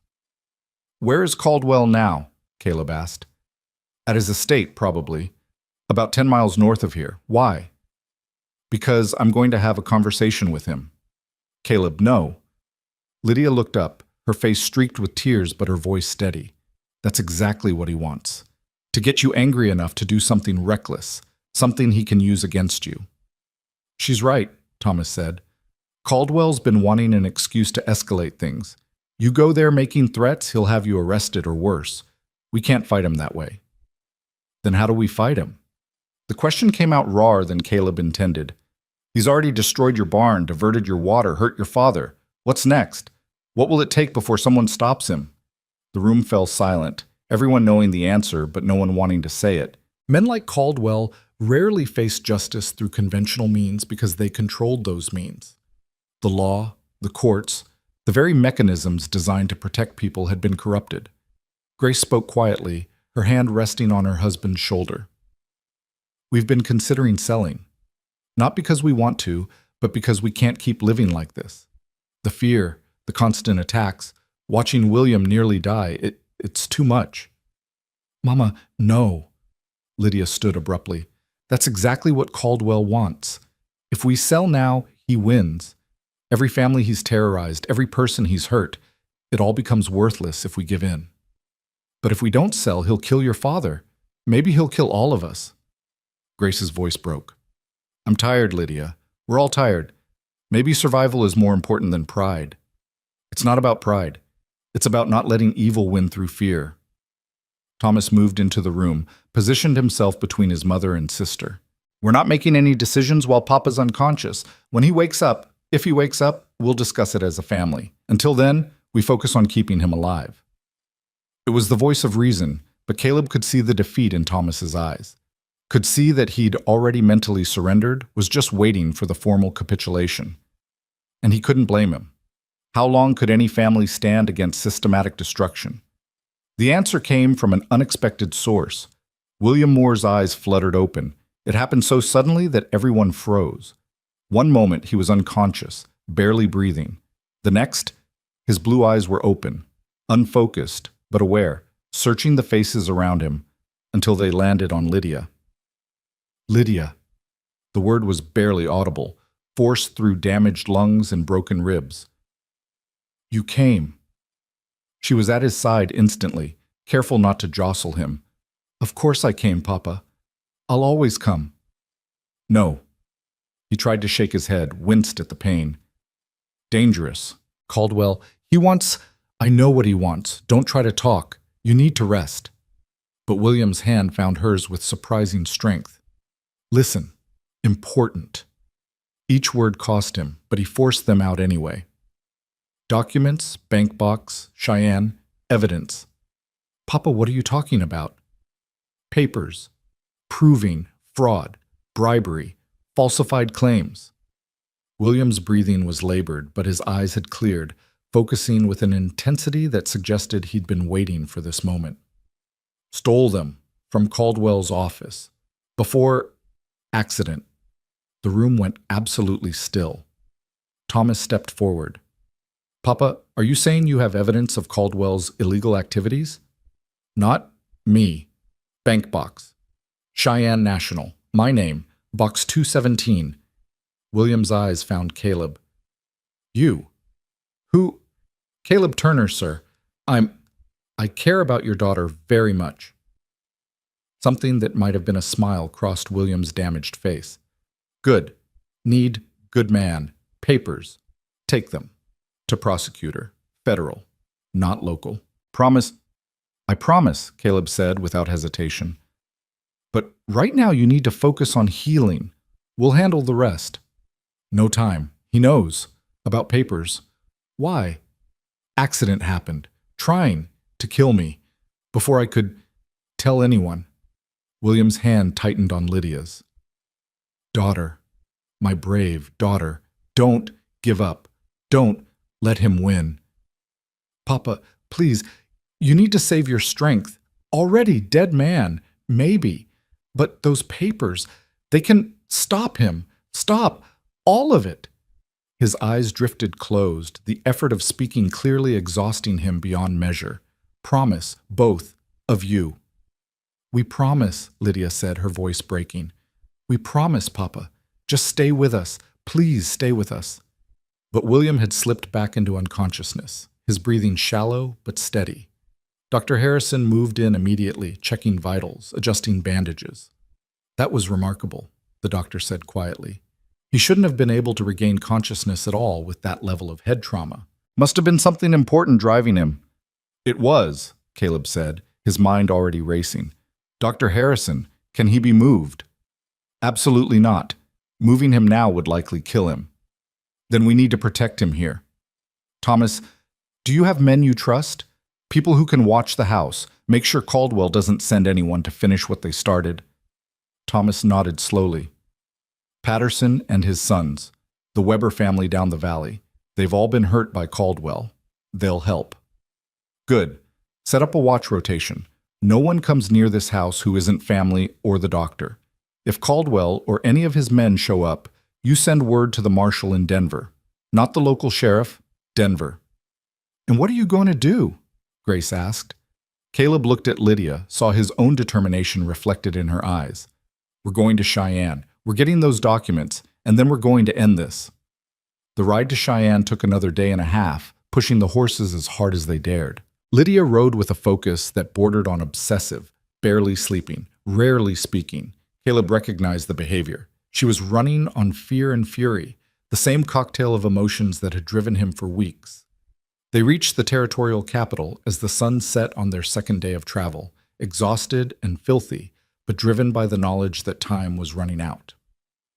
If Caldwell suspected the documents existed, and William's accident suggested he did, he would be searching for them too. The Cheyenne National Bank was a stolid brick building near the center of town, already closed for the evening. Caleb considered breaking in, dismissed it as too risky, and found a hotel instead where they could wash up and plan. We go first thing in the morning, he said, collapsing onto the single chair in the modest room. Propriety be damned, they were too tired and too pressed for time to worry about separate accommodations. Get the documents, take them directly to Robert Chen. He'll know what to do with them. Lydia sat on the edge of the bed, her shoulders slumped with exhaustion. What if they're not enough? What if Caldwell's lawyers find a way around them? Then we find another way. But Lydia, your father risked everything to get these papers. He believed they mattered. We have to trust that. My father is dying because he tried to fight a man who can't be fought. Her voice was flat, emotionless. I've been telling myself that justice exists, that doing the right thing matters. But what if it doesn't? What if men like Caldwell just win because that's how the world works? Caleb moved to sit beside her, took her hand. Listen to me. I've watched you transform my ranch from a failing operation into something that matters. I've seen you create order from chaos, build community from isolation. You did that by believing that effort and care and doing things right made a difference. Don't lose that belief now. But my father, your father is a fighter. He's fought Caldwell for years, and even nearly dying didn't stop him. He made sure you knew about those documents because he believes they can change everything. Honor that. Honor him by not giving up. She leaned against him, and Caleb wrapped his arm around her shoulders, feeling the trembling she'd been suppressing for days. They sat that way as night fell over Cheyenne, drawing strength from each other, preparing for whatever morning would bring. Neither of them slept well. Every sound in the hotel corridor made them tense, wondering if Caldwell had tracked them somehow. But dawn came without incident, and they were waiting outside the bank when it opened. The manager, a fussy man named Pemberton, was initially reluctant to open a box without the account holder present. But Lydia produced her father's power of attorney documents, prepared months ago in case of exactly this kind of emergency, and Pemberton relented with obvious nervousness. Box 217 is in our secure vault, if you'll follow me. The vault was everything a frontier bank aspired to be. Heavy doors, combination locks, an air of impenetrable security. Pemberton worked the combination, swung open the massive door, and led them to a wall of small metal boxes. Box 217 was near the bottom. Pemberton used his master key combined with the key Lydia had found in her father's effects, and the small door swung open to reveal a single leather portfolio. "I'll give you privacy," Pemberton said, retreating with obvious relief. Caleb pulled out the portfolio, set it on the small table in the vault. His hands were steady despite the adrenaline coursing through his system. This was it. Everything they'd fought for came down to what was inside this folder. Lydia opened it. The documents inside were explosive. Ledgers showing bribes paid to local officials, sheriffs, and judges. Falsified mining claims and water rights deeds. Letters between Caldwell and his lawyers discussing strategies for intimidating families into selling. Witness statements from former employees detailing illegal activities. Financial records proving systematic fraud in land acquisitions. "This is everything," Lydia breathed. "This is everything we need." But there was more. At the bottom of the stack, a letter in William Moore's handwriting, dated 2 weeks before his accident. "To whoever finds this," Caleb read aloud.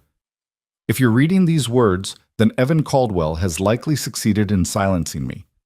I've spent 5 years documenting his crimes, waiting for the moment when I had enough evidence to bring him down. I worked in his offices as a bookkeeper before I knew what he was. When I discovered the truth, I started copying records, collecting proof. By the time I realized the danger, it was too late to walk away. So I hid this evidence and prayed that someday someone would be brave enough to use it. Caldwell is not invincible. He's a man who's made mistakes, left a trail, trusted the wrong people. These documents prove it. Take them to the federal prosecutor, not local authorities. They're compromised. Federal. And don't stop until justice is done. For my family. For all the families he's destroyed. For the principle that no man should be above the law. William Moore." Lydia's hands were shaking as Caleb finished reading. He knew. All along he knew this might kill him, but he did it anyway. Because he believed it mattered, and it does. Caleb carefully closed the portfolio. "Let's go find Robert Chen." They left the bank with the documents secured in Caleb's saddlebag, both acutely aware that they were now carrying the most dangerous cargo imaginable. If Caldwell discovered they had this evidence before they could deliver it safely, the consequences would be severe. But they didn't make it 3 blocks before trouble found them. 4 men stepped out from an alley ahead, blocking their path. 4 more appeared behind. Caleb recognized 2 of them from Caldwell's visit to the ranch, hired muscle, the kind of men who did unpleasant work for unpleasant money. The leader, a scarred man with cold eyes, stepped forward. "Mr. Caldwell would like a word with you, both of you." "Tell Mr. Caldwell we're not interested," Caleb said, his hand moving slowly toward the gun at his hip. That wasn't a request. The situation was deteriorating fast. They were outnumbered, in an unfamiliar city, with 8 armed men surrounding them. The morning street was mostly empty. too early for crowds that might provide witnesses or help. But then a voice cut through the tension like a knife. I wouldn't do that if I were you, gentlemen. Robert Chen stepped out from a nearby doorway, accompanied by 3 men in federal marshal uniforms. Behind them, more officials were emerging from buildings, surrounding Caldwell's men with professional efficiency. These people are under federal protection, Chen continued, his voice carrying authority that made even Caldwell's hired thugs hesitate. Interfering with them constitutes obstruction of justice and assault on federal witnesses. Unless you'd like to join your employer in facing charges, I suggest you leave. Now. The scarred man's hand twitched toward his gun, then stopped. He was clearly calculating odds, trying to determine if the payday was worth the risk. After a long moment, he stepped back. This isn't over. Actually, Chen said calmly, it is. Walk away while you still can. The 8 men dispersed, melting back into the alleys and side streets. Caleb felt his heart rate slowly returning to normal as the federal marshals maintained their positions until Caldwell's men were completely gone. How did you know? Caleb asked Chen. I didn't. But I've been watching the bank since dawn, waiting for you. Figured if William Moore told you about a bank box, you'd come here first thing. And I also figured Caldwell would be watching the same. Chen's expression was grim with satisfaction. Did you find what you were looking for? Caleb handed him the portfolio. Chen opened it, flipped through the first few pages, and his eyes widened. He read more carefully, his professional composure cracking into something like awe. This is remarkable. This changes everything. He looked up at them. These documents prove systematic corruption on a scale that reaches all the way to territorial government. With this, we can bring charges not just against Caldwell, but against everyone he's bribed or coerced. This is going to shake the whole territory. Can you protect it? Make sure it doesn't disappear like other evidence has? Lydia asked. These documents will be in federal custody within the hour, copies made and distributed to multiple offices. Caldwell can't buy or threaten his way out of this. Not anymore. Chen's smile was fierce. You've done it. You've actually done it. But the triumph felt hollow to Caleb. Yes, they had the evidence. Yes, Caldwell would finally face justice. But William Moore was still lying in a bed 50 miles away, possibly dying. The barn on Caleb's ranch was still destroyed. The families Caldwell had hurt were still hurt. How long until charges are filed? He asked. Days, maybe a week. The prosecutor will want to review everything thoroughly, but with evidence this solid, there's no way he won't act fast. Chen closed the portfolio carefully. You two should stay in Cheyenne until things settle. Caldwell is going to be desperate when he realizes what's happening. We need to get back to Colorado, Lydia said. My father is under protection. I've already arranged for federal marshals to secure your family's property. Caldwell won't be able to touch them now. Chen's expression softened. Miss Moore, you've done your part. More than your part. Let us handle the rest. But Lydia was already shaking her head. I'm not leaving my father while he's fighting for his life. Evidence or no evidence, I need to be there. Chen looked at Caleb, who shrugged. Where she goes, I go. You two are either very brave or very stupid. Probably both, Caleb admitted. But we've come this far. We're seeing it through to the end. Chen sighed but didn't argue further. Then at least take an escort. I'll assign 2 marshals to travel with you, and stay alert. Caldwell's going to know something has changed. Men like him always know. They left Cheyenne that afternoon with their federal escort, riding hard for Colorado. The documents were safely in Chen's custody, copies being made, the wheels of justice finally turning. Everything they'd fought for was coming to fruition. But as they rode, Caleb couldn't shake the feeling that the most dangerous part was still ahead. Cornered animals were always the most vicious, and Evan Caldwell was definitely cornered now. The question was what he would do about it. They got their answer as they crested the ridge overlooking the Moore family farm. Smoke rose from the valley below. Lydia kicked her horse into a gallop before Caleb could stop her, racing down the slope with reckless speed. He followed, heart pounding, already knowing what they were going to find but praying he was wrong. The farmhouse was intact, thank everything. But the new barn was burning, flames consuming it with the same deliberate intensity as Caleb's barn had burned. Men were fighting the fire. Thomas, Patterson, others from neighboring farms. But it was clearly a losing battle, and standing in the yard, surrounded by a dozen armed men, was Evan Caldwell. He looked calm, almost serene, as if watching someone's livelihood burn was just another day's entertainment. When he saw Lydia and Caleb arriving with their federal escort, his expression shifted to something darker. "Miss Moore, Mr. Turner, how convenient that you've returned. We were just having a discussion about property rights and the consequences of false accusations." One of the federal marshals stepped forward. "Mr. Caldwell, you're under arrest for—" "I'm under arrest for nothing." Caldwell's voice was cold. "I came here to make a final, generous offer to the Moore family for their property. If an unfortunate accident occurred while I was here, well, accidents happen on farms all the time. Don't they, Sheriff Morrison?" The local sheriff, a portly man with weak eyes, nodded quickly. "That's right, just an accident. Tragic, but these things happen." "You're not going to be able to lie your way out of this," Caleb said, dismounting. "We have evidence. Documents proving everything you've done. Federal prosecutors are reviewing it right now." For the first time, real emotion crossed Caldwell's face. Surprise, then calculation, then something that looked almost like respect. "So William did manage to steal my records. I'd wondered, spent weeks searching for them, thinking he'd hidden them on this pathetic excuse for a farm." He looked at the burning barn. "Well, I suppose it doesn't matter now. Even if you have documents, they'll take months to process through the legal system. And accidents can happen to anyone, can't they?" It was a threat, clear and unmistakable. Caldwell was saying that even with evidence, even with federal attention, he could still hurt them, could still destroy everything they loved while lawyers argued in distant courtrooms. But he'd miscalculated one thing. He'd underestimated just how tired people were of being afraid. Thomas Moore stepped forward, covered in soot and ash, his face set with determination. "You're done, Caldwell.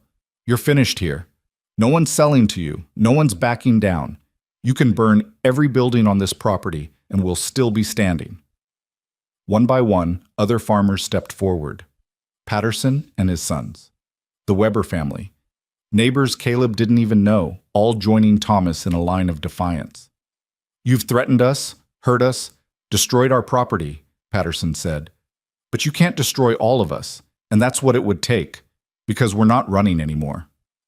Caldwell looked at the growing line of resistance, and for the first time since Caleb had met him, the powerful mining magnate looked uncertain.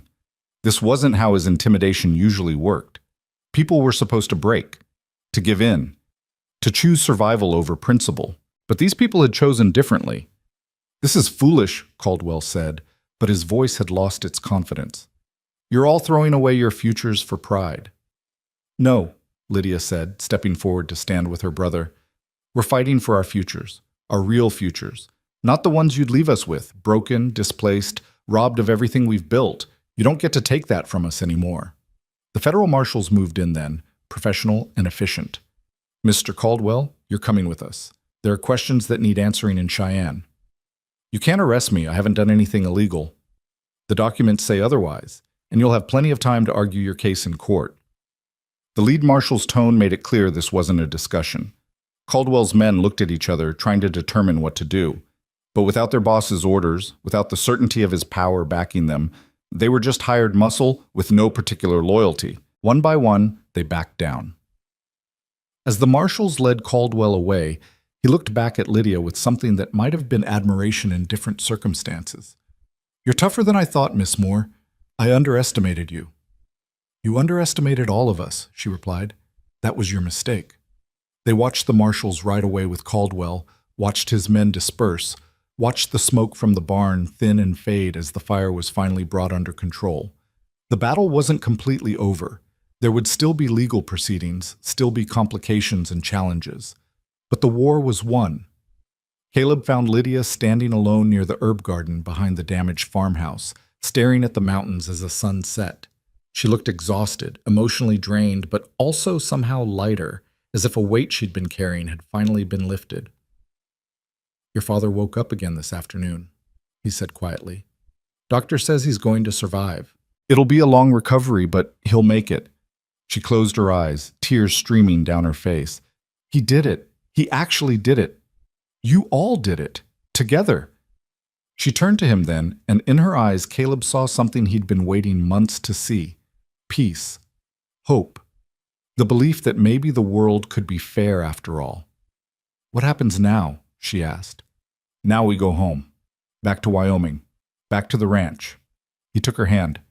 "And we figure out what comes next. Together." "Together," she repeated and smiled. "I like the sound of that." They stood in the twilight, watching the stars emerge over the mountains, knowing that the hardest part was behind them.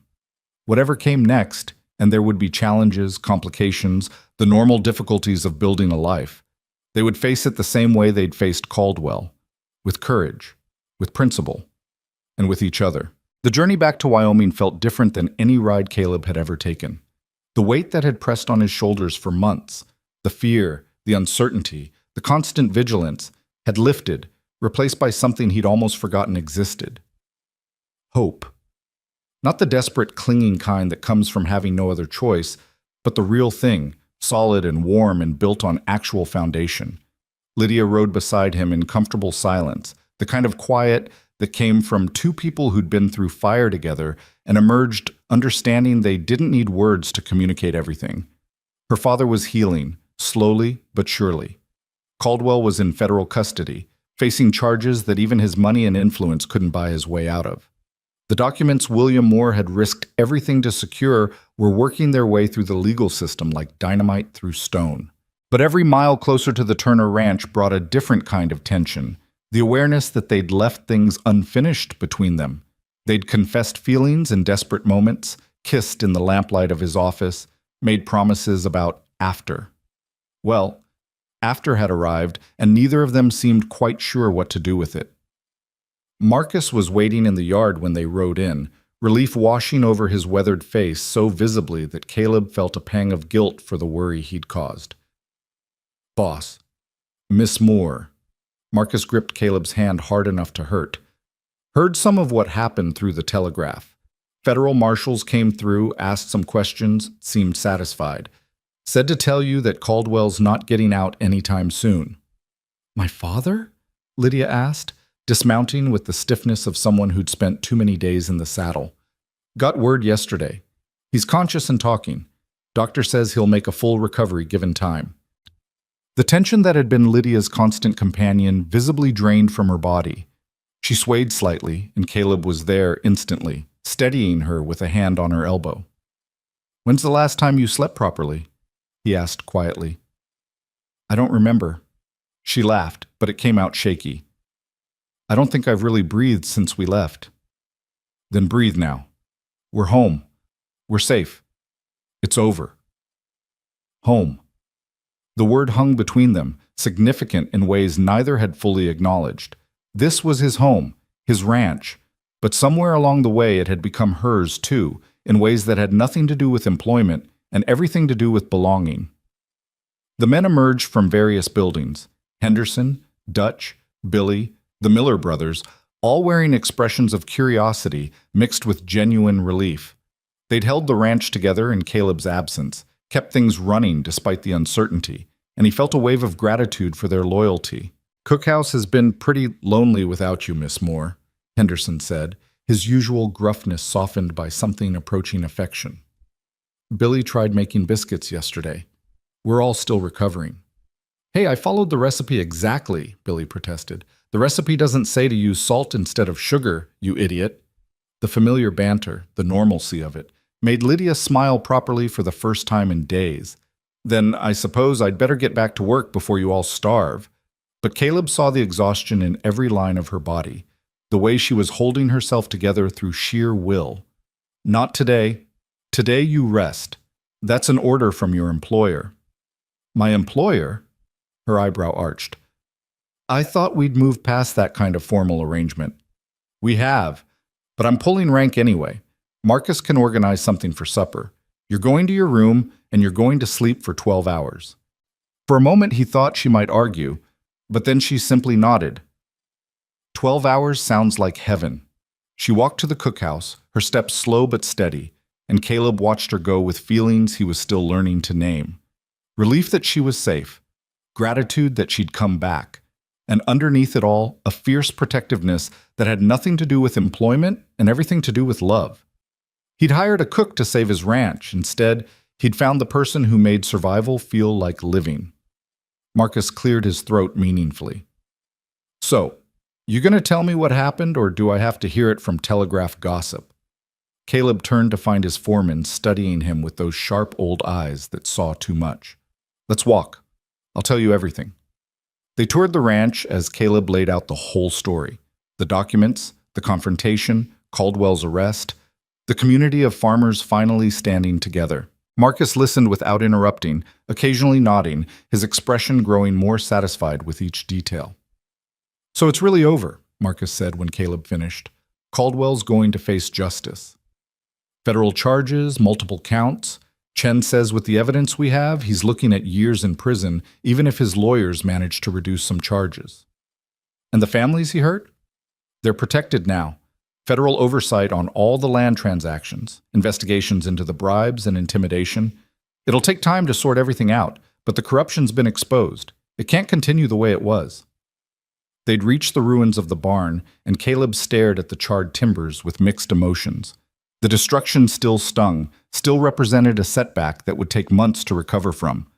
But it also represented something else, the price of standing up, of refusing to be intimidated. And somehow, that made it bearable. We'll rebuild, Marcus said, following his gaze. Better than before. Already got the boys drawing up plans.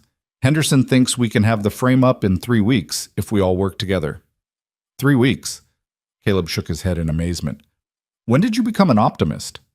When you came back alive with Miss Moore beside you and Caldwell in custody. Figured if that could happen, anything's possible. Marcus was quiet for a moment. So what happens now, with her? What do you mean? Boss, don't play dumb with me. I've watched you two dance around each other for months, watched you fall in love with her even though you kept telling yourself it was just professional respect. Watched her fall in love with you even though she tried to keep those walls up. You going to actually do something about it, or are you going to let fear keep you from the best thing that's happened to this ranch? Caleb opened his mouth to protest, then closed it. There was no point in denying what Marcus had clearly seen all along. It's complicated. It's only complicated if you make it complicated. You love her. She loves you. You've already proven you'll fight for each other. The rest is just details. She might want to go back to Colorado. Her family needs her, especially with her father recovering. Her family has her brother and her mother and a whole community of neighbors who've finally learned to stand together. They'll be fine. Marcus fixed him with a look.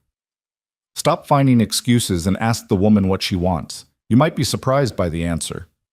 But Caleb already knew the answer, or at least he hoped he did. He'd seen it in her eyes when she'd called the ranch home. Felt it in the way she'd fit into the rhythm of this place, made it better by being part of it.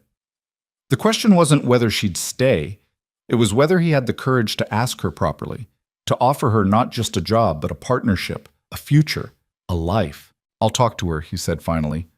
Once she's rested, once we've both had time to process everything that happened. Don't wait too long, boss. Life's short, and the frontier's unpredictable. When you find something worth holding on to, you hold on. That night, Caleb sat on his porch watching the sunset paint the mountains in shades of gold and crimson. The ranch was quiet in that particular way it got after a long day, the kind of peaceful that came from honest work and satisfied exhaustion. Somewhere in the distance, cattle lowed. Closer, he could hear the men in the bunkhouse playing cards and arguing good-naturedly about who'd cheated last round. Normal sounds. Home sounds. The cookhouse door opened and Lydia emerged, wrapped in a shawl against the evening chill. She'd clearly slept. Her face looked less drawn, her movements less stiff. She saw him on the porch and hesitated, as if asking permission, and he gestured to the empty chair beside him. Couldn't sleep anymore? He asked as she settled in. 12 hours turned into 14. I woke up disoriented, not sure where I was for a moment. She pulled the shawl tighter. Then I heard Henderson and Dutch arguing about something ridiculous, and I knew exactly where I was. Home? She looked at him, and in the fading light her gray eyes reflected the sunset. Is it wrong that it feels that way? I've only been here a few months, but this place feels more like home than anywhere I've lived in years. It's not wrong, and for what it's worth, this place has felt more like home since you arrived than it ever did before. They sat in comfortable silence, watching the light fade and the first stars emerge. Caleb knew this was the moment, the conversation they'd been avoiding, the question that needed asking. But finding the right words felt impossible when so much depended on getting them exactly right. Lydia spoke first.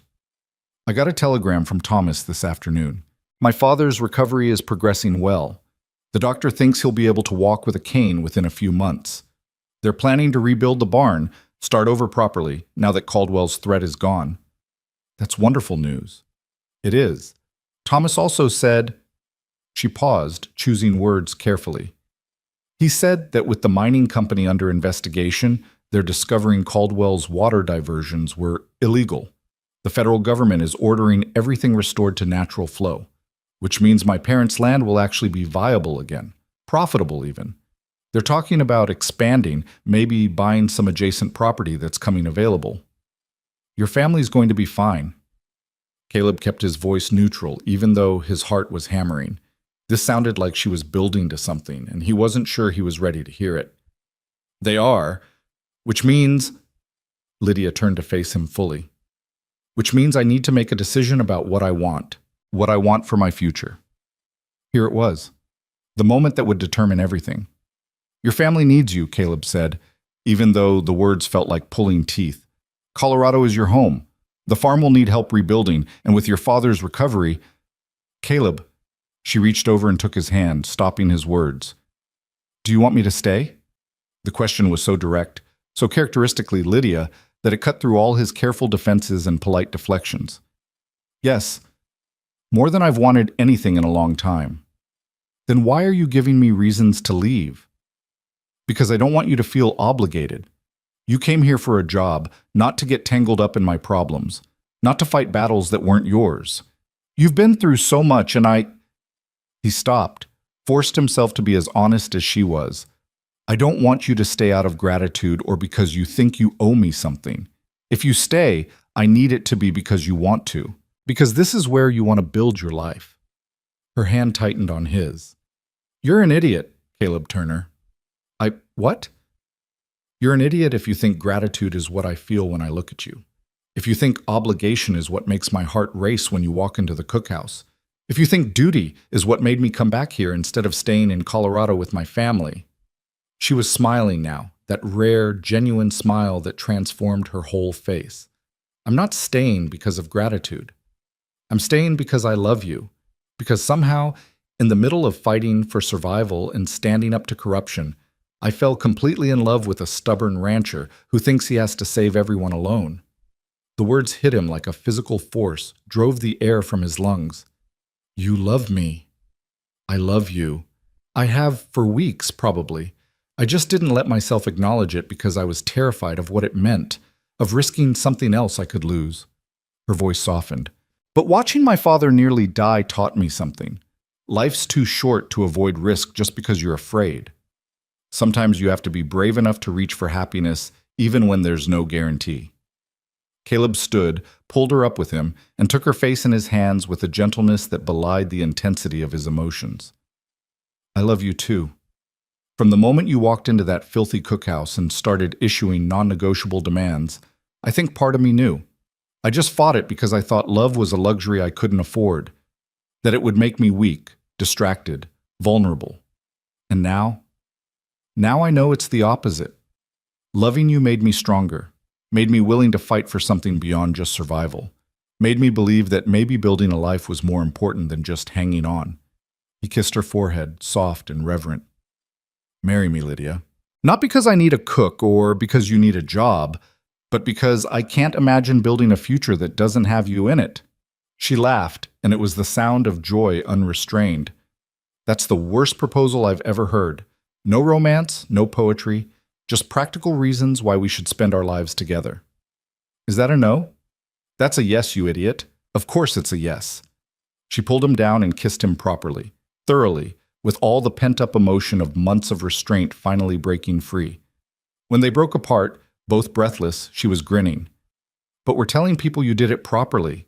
Down on one knee, flowery speech, the whole thing.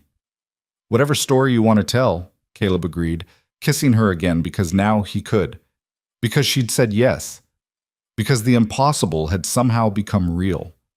They stood on the porch as full darkness fell, holding each other and making quiet plans for a future that suddenly felt limitless. The ranch work would continue, the cookhouse would remain the heart of the operation, but now it would be theirs together, a true partnership built on respect and trust and love earned through fire. When? She asked eventually. When do you want to do this properly? Whenever you want. Tomorrow if you'd agree to it. She laughed. I need more than a day to prepare. Besides, my family should be here. Your men will want to celebrate. We should do it right. Not elaborate, but meaningful. A month, then. That gives your father time to heal enough to travel. Gives us time to rebuild the barn. We can have the ceremony here, on the ranch. Simple frontier celebration. Perfect. She kissed him again, soft and sweet. Though I should warn you, once we're married, I'm going to have opinions about how this ranch runs. I won't just be managing the cookhouse. I'm counting on it. Half of my best decisions in the last 6 months came from listening to you. Only half? The other half came from Marcus.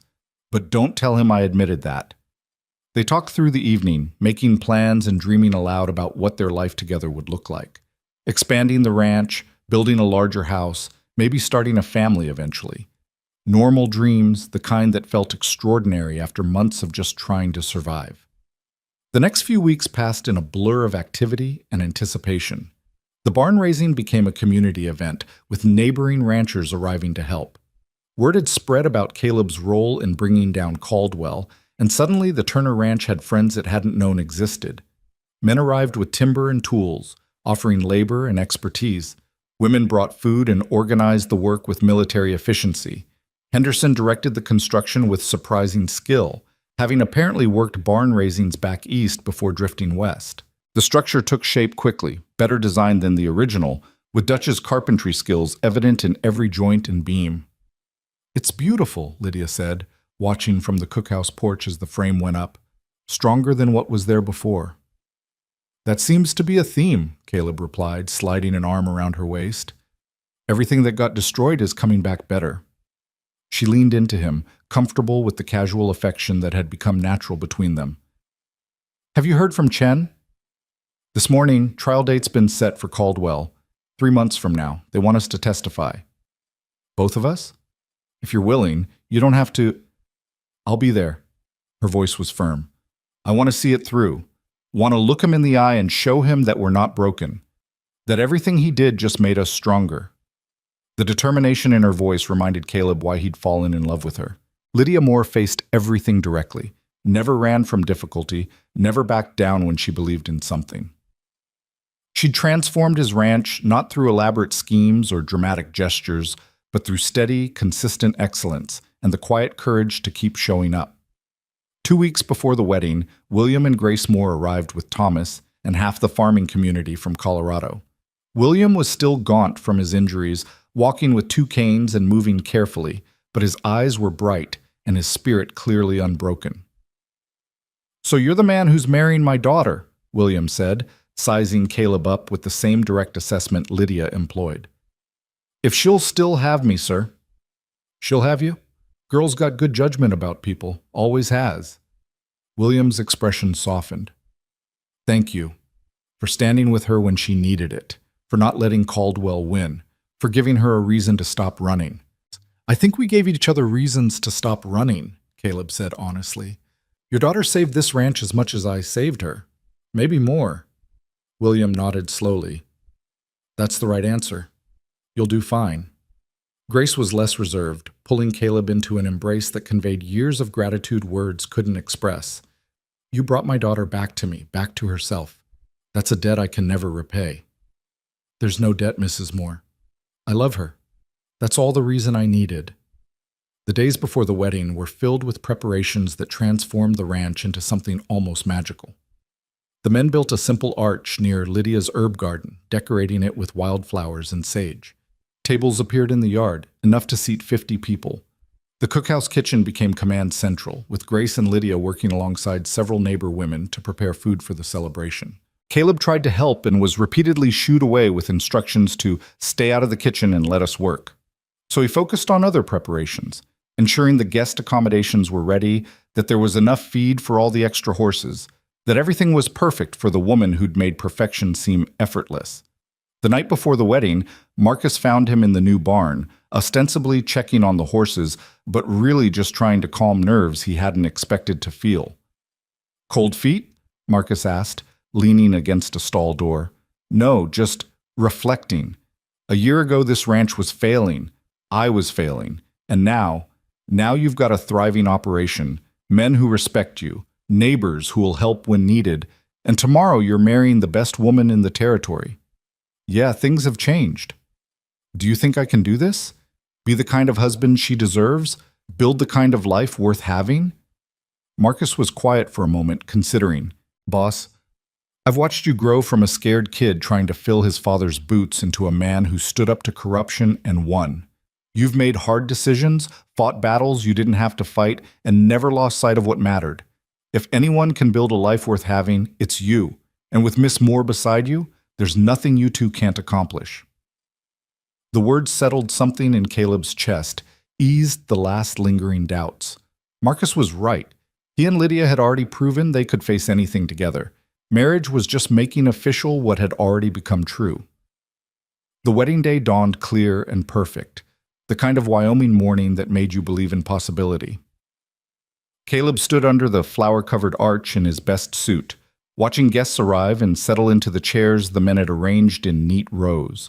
Ranchers and farmers, cowboys and townspeople, all gathered to witness something that felt significant beyond just two people joining their lives. When Lydia appeared on her father's arm, walking slowly to accommodate William's canes, Caleb forgot how to breathe. She wore a simple dress in cream-colored silk, nothing elaborate but elegant in its simplicity.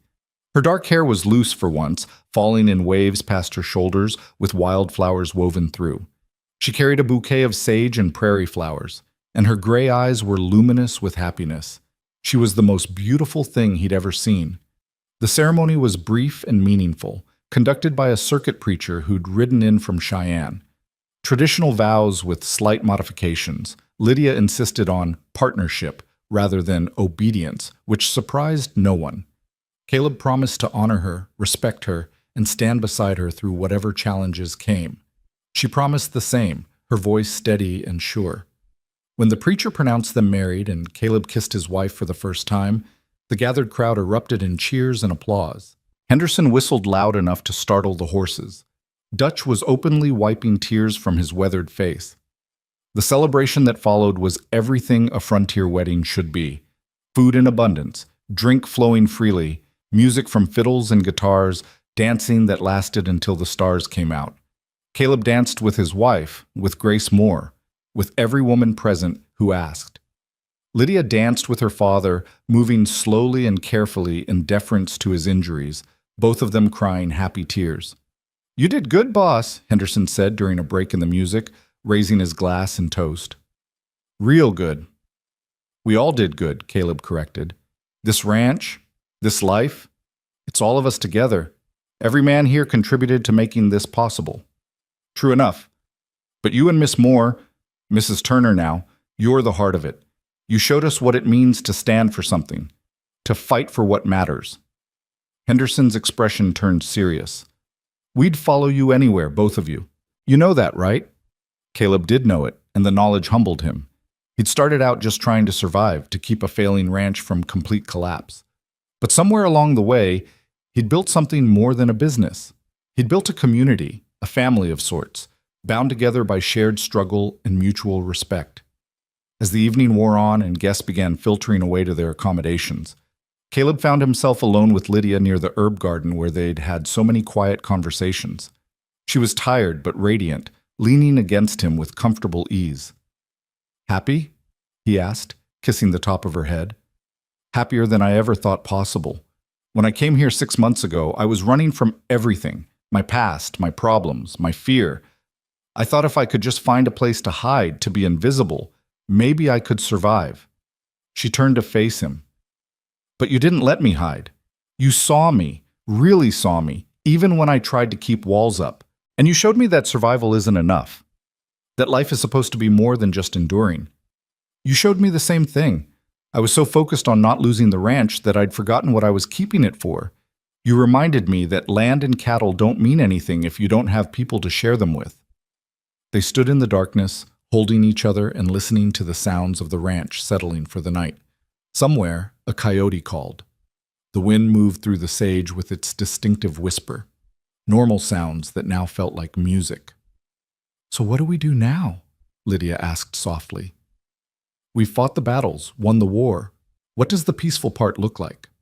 Caleb laughed. "Knowing us? Probably not very peaceful. There's always going to be something, drought or harsh winters, cattle prices fluctuating, equipment breaking down. The frontier doesn't really do peaceful. But we'll face it together. Together. Always." They walked back to the main house, their house now, as the last guests headed to bed and the ranch grew quiet. Tomorrow would bring new challenges, new work, the endless cycle of frontier life.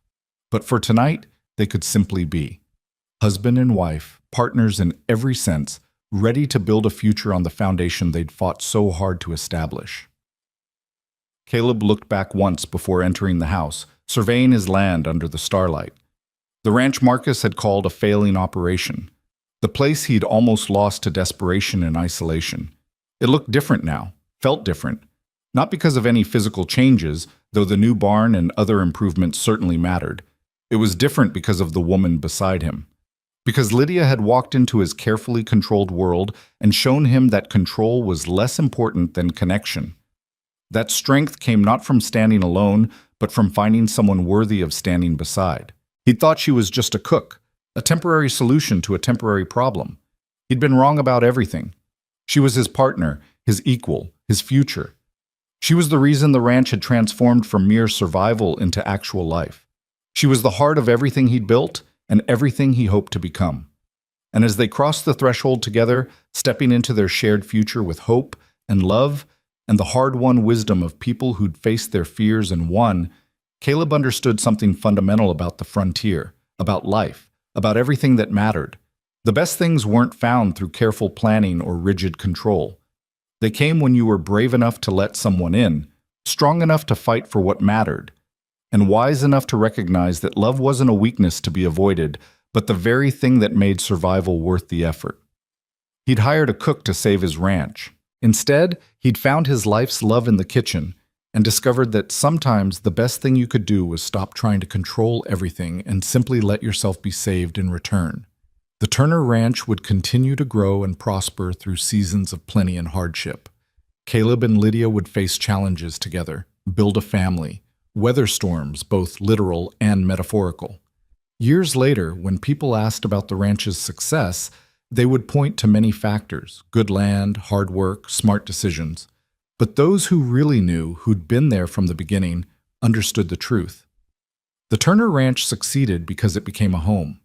And it became a home the day Lydia Moore walked into a filthy cookhouse and decided that chaos was just order waiting to be discovered, that a struggling rancher was a good man waiting to be believed in, and that sometimes the bravest thing you could do was stop running and start building. In the end, it wasn't the land or the cattle or the buildings that mattered most. It was the love that transformed survival into living and made a lonely ranch in the middle of the Wyoming Territory feel like the center of the entire world.